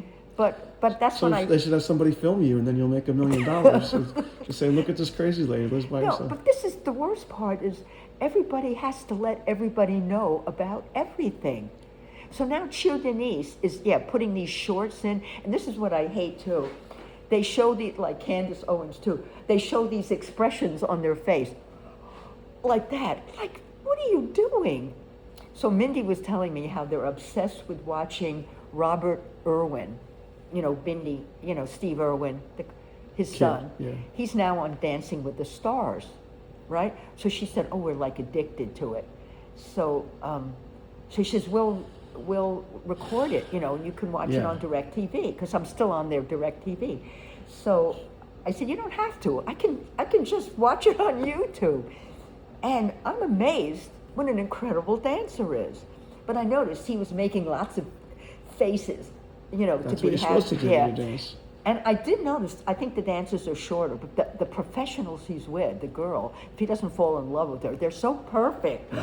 Stunning figures and the dancing. But you wouldn't believe he would be. He's incredible. I saw his very first one, which was the jive, and he comes scooting along the stage. No, he's great, but I'm not addicted to him. I think there's something a little weird about the two of them in a way, because I don't like Terry, the mother who has raised them, although they're nice kids. So the latest little short is Bindi, so I click on her saying, she really doesn't like people asking her when she's going to have another baby, because some people have problems. So obviously something was happened, and she can't have, so she said, we're not having any more children. And I thought, you've got tons of money, why don't you adopt a kid from another country? That would be nice. Maybe it's harder. It's not like getting a dog. You could get a dog from anywhere, but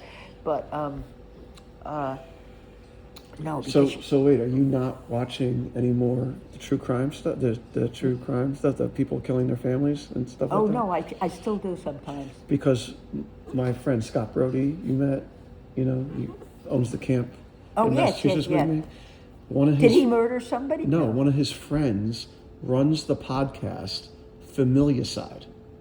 Familicide. And it's only about families. Yeah. family murders. Familicide. I'm gonna. You gotta look it up. I have a new notebook. I'm writing everything you gotta down. Look it up. It's so funny. Teddy goes, Mom, why do you watch this? I said, Teddy, 9/10 of the people on there. I'm not talking about prostitutes and drug addicts Just who have regular dysfunctional families. They're regular people. You know how many kids are victims? Let's say the parents were killed, but they weren't, or some of the kids and the parents, but the other kid wasn't home. Right. Do you understand how it changes their life forever? You think this could never happen to you, but you know what? It could, and you'd be in that group. Yeah. So don't laugh looking like it. There's so many family murders, or some of the kids aren't dead.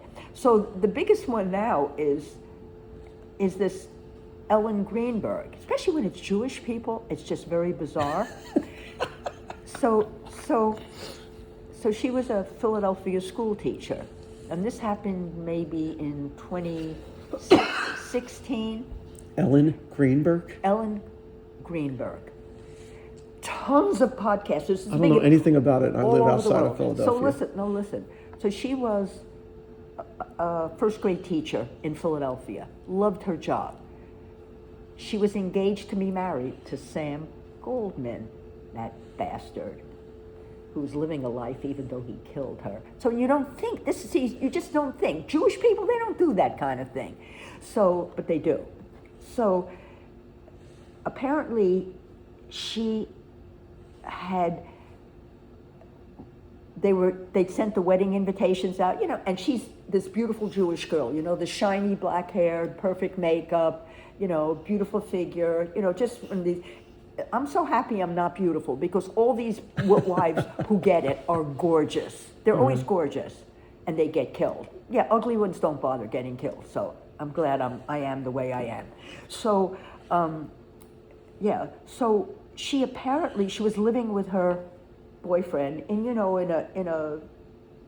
a apartment complex with a balcony and everything, and they were sent home.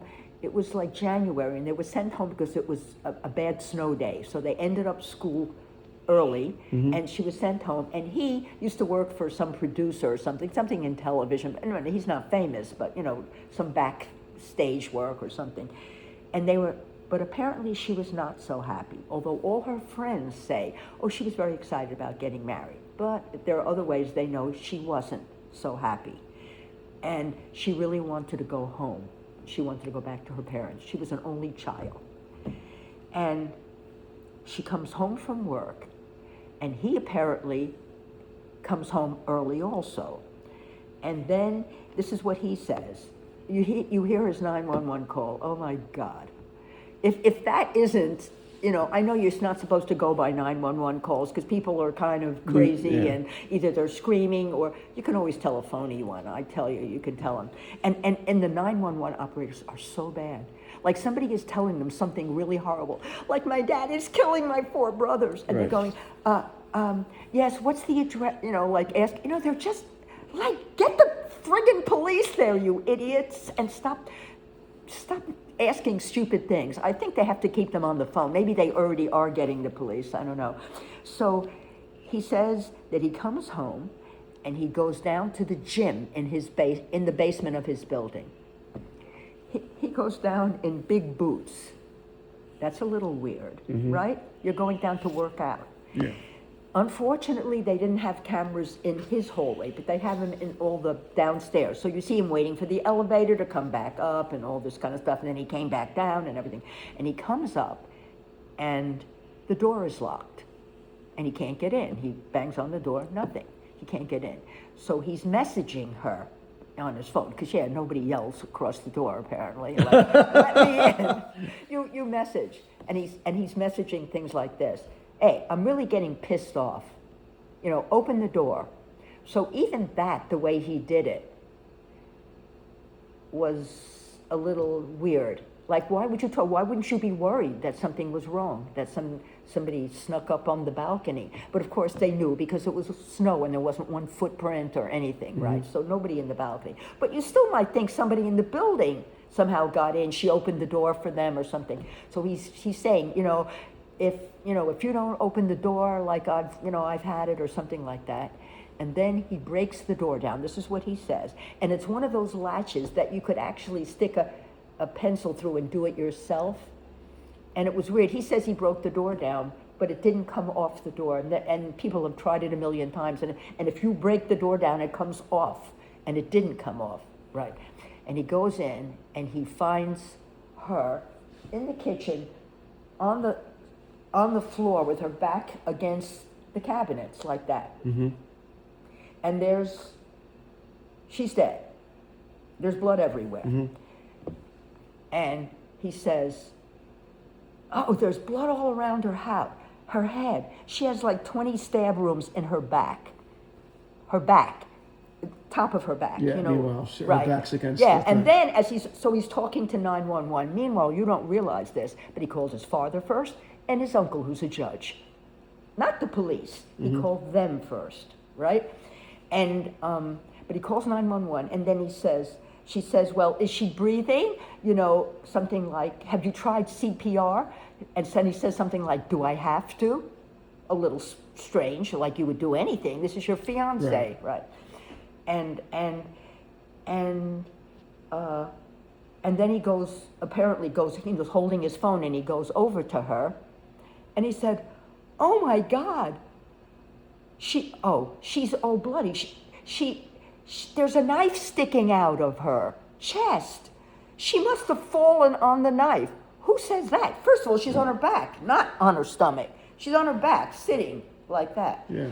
But I think he sat her up like that, because how did he get the 20 things in the back, right?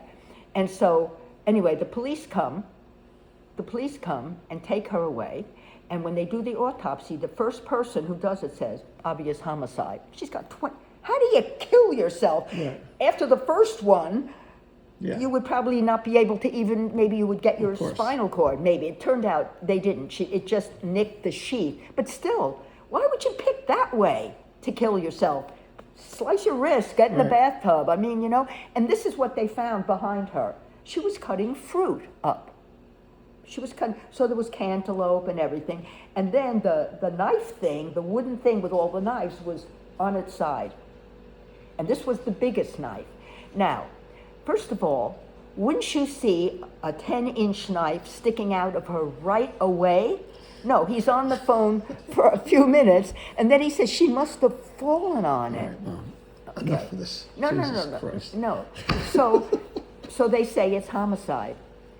And meanwhile, that's a scene, like you have to put rope and everything like that. No, somehow the uncle and the father get a cleaning service and they clean it up like this. So, now there's nothing there. They did, the first people who came, they have pictures of her. Apparently I don't, but you could look on and see actual photos of her. They also found bruises all over her body in different forms, like he may have been hitting her, because they were just, they were already almost healed and stuff like that. So, 2 minutes later, he changes his mind and says, oh, it's not homicide, it's suicide. This has been going on since 2016, and the parents say, she never, even the boyfriend says she never talked about depression. She was depressed, and they had started her on some, typical anti-anxiety thing, but she had never talked about, about committing suicide or anything. And so they just now, this is like the 15th one, they've had, somebody who has nothing to do with Philadelphia, because he obviously knows all these people. Meanwhile, he lives now in Colorado, another bad place for murders, by the way, because all these people go to Colorado, right? So he lives in Colorado, he's married with kids, and we know he killed her. And now they had somebody come in, like the 14th person to do an autopsy, and she says, no, it's possible that it's suicide. The parents just want undetermined, at least. Right. Now, everyone and their father knows he did it. There's not one person who says, oh, she could have done it. Nobody commits suicide. Every psychiatrist says, you don't choose that way. It's painful. 20 stab wounds there. It's ridiculous. It's ridiculous. Yeah. So that's the big new thing. That the other Jewish one, they got everybody in jail except the wife who hated her ex-husband, the Edelmans. So they're all in jail. They're just waiting to get Wendy, the ex-wife who started it all, who wanted her husband gone so that she could move to South Florida and be near her parents. So these are Jews, but they used a hitman. They're all in jail. The hitman, the person who got the hitman, the brother who got the person to get the hitman in jail, and now the mother, her own mother, who was part of it too. A Jewish lady who used to look beautiful, now she's in prison and she hates it and the people are horrible to her. So they got it, but now they're waiting to get Wendy. Wendy was the wife who started this. If she hadn't, like complained and had these poor hitmen, these, the Latin kings, these Spanish guys. He can't even read and write. But honestly, he's the most honest. Like, he could have killed them the first time they went up from South Florida up to Tallahassee to do it. He said, no, he was with his kids, and we don't do things with his kids. But the second time, he wasn't with his kids. His kids were at daycare. And you see his car following them. They have cameras everywhere. Yeah. It's incredible. Yeah. And that is so sad, because you see the guy come out of he just went to the gym, and he comes out, and you see them following them in the car, and he doesn't know, and they just shoot him in his garage, right in his head. Incredible. Jewish also. So that's why Florida is out. Florida has, no, because Florida has, what is that rule? That if you think someone's going to kill you, you can kill them. Yeah. And then you could just say that for anything. Yeah. Yeah. Do you have to let your goats back in? Oh, well, I what time is it? It's 8 o'clock. Oh, no, I wait till 9. Okay. Because then they all have to go out. And he's sound asleep, but I drag him up. Okay. I don't know the timing here. The only way is that yeah, or I'm usually watching something on YouTube. But now tennis is over. What's coming? Oh, Davis Cup. Who cares about that? No, I have to wait till the Australian Open, and I want Carlos to win, because then he'll won all 4. He's won Wimbledon twice, U.S. Open twice. I thought he's won 6, not 5. He's won 6. What's the other ones? Oh. French Open? Is French Open one of them? He won the French Open once. 2 Wimbledon, that's 3. He beat Djokovic twice. 3. And then he won 2 U.S. Opens. He won the first one, his very first Grand Slam, and then he just won the one in September. So what's the other one? With his bad haircut. Wait, what? With his bad haircut. You don't like this haircut, you said. I don't like what? His haircut, his current haircut. Oh, why did he do that? With the coloring and all. Yeah, at least it wasn't blonde, it was white, kind Yeah. of. But he shouldn't do that. Isn't that stuff bad for you anyway? It's I like don't know dye, how it that- goes into your... It was so funny because Teddy he knows I like him, so he'll say, "Oh, I heard he's going out with this influencer." I said, "Don't even use that word, influencer. These fake blondes, I can't stand any of them." It's like Taylor Fritz seems like the nicest guy, but he's that influencer girlfriend, please, with the gloss on the lips and the fake blonde hair hanging always like. I have no idea what you're talking about. You don't know who And- Taylor Fritz is? No. Oh. Carlos beat him in Okay. this last thing too. He's very tall. He was considered the best American. Oh. Yeah, so these influencer girlfriends, what are they influencing? So everyone will have fake blonde hair and glossy lips? No, they're influencing what to wear and What? I know. Clothing and handbags. And they make a fortune. You know, Some of them. I looked up one of them, this guy, Dr. Grande, and he's a psychologist, and I guess he used to have, clients and help people out. And he seems like an intelligent guy. He has a stupid sense of humor, which people seem to love, but after a while it's annoying. And he always makes comments about New Jersey, which is annoying because he comes from Delaware, and I wouldn't think Delaware is much better than New Jersey. So, but I was just curious because he used to do like one every 3 or 4 days. Now he'll do like 2 every day, right? He does a million. Everybody goes, "Oh, you're wonderful, Dr. Grande." Everything he says, I just go, duh. Like, I don't even have to be a psychologist. It's so obvious what you're saying. And now he's doing less of that kind of stuff. He's just doing true crime stuff. And he'll say, yes, he's a narcissist. He says, yeah, we can all see that he is. It's so obvious. And, but I was curious, even like 4 years ago, and he has more. He's probably close to 1 million or maybe more than 1 million. You get like a plaque when you hit 100,000. I saw Cheer Denise had it. And she says, oh, I think I get more with, I guess she's doing it, she wants to help her husband out financially. So she says, that's why I'm doing a lot of pop culture. And I just think it's so beyond, do we have to hear about these idiot people, Harry and Meghan, and the Kardashians? They're not even real people. They're so bizarre looking. Honestly, why would you talk about them? They have nothing to do with 99.9% of the population. So what does it matter? Or Kanye West and all these, and Taylor Swift. Who cares about these people? They make way too much money. Mom, your entire But that's life, what people like. People watch. They bought People magazine back then, right? Yeah. That's it.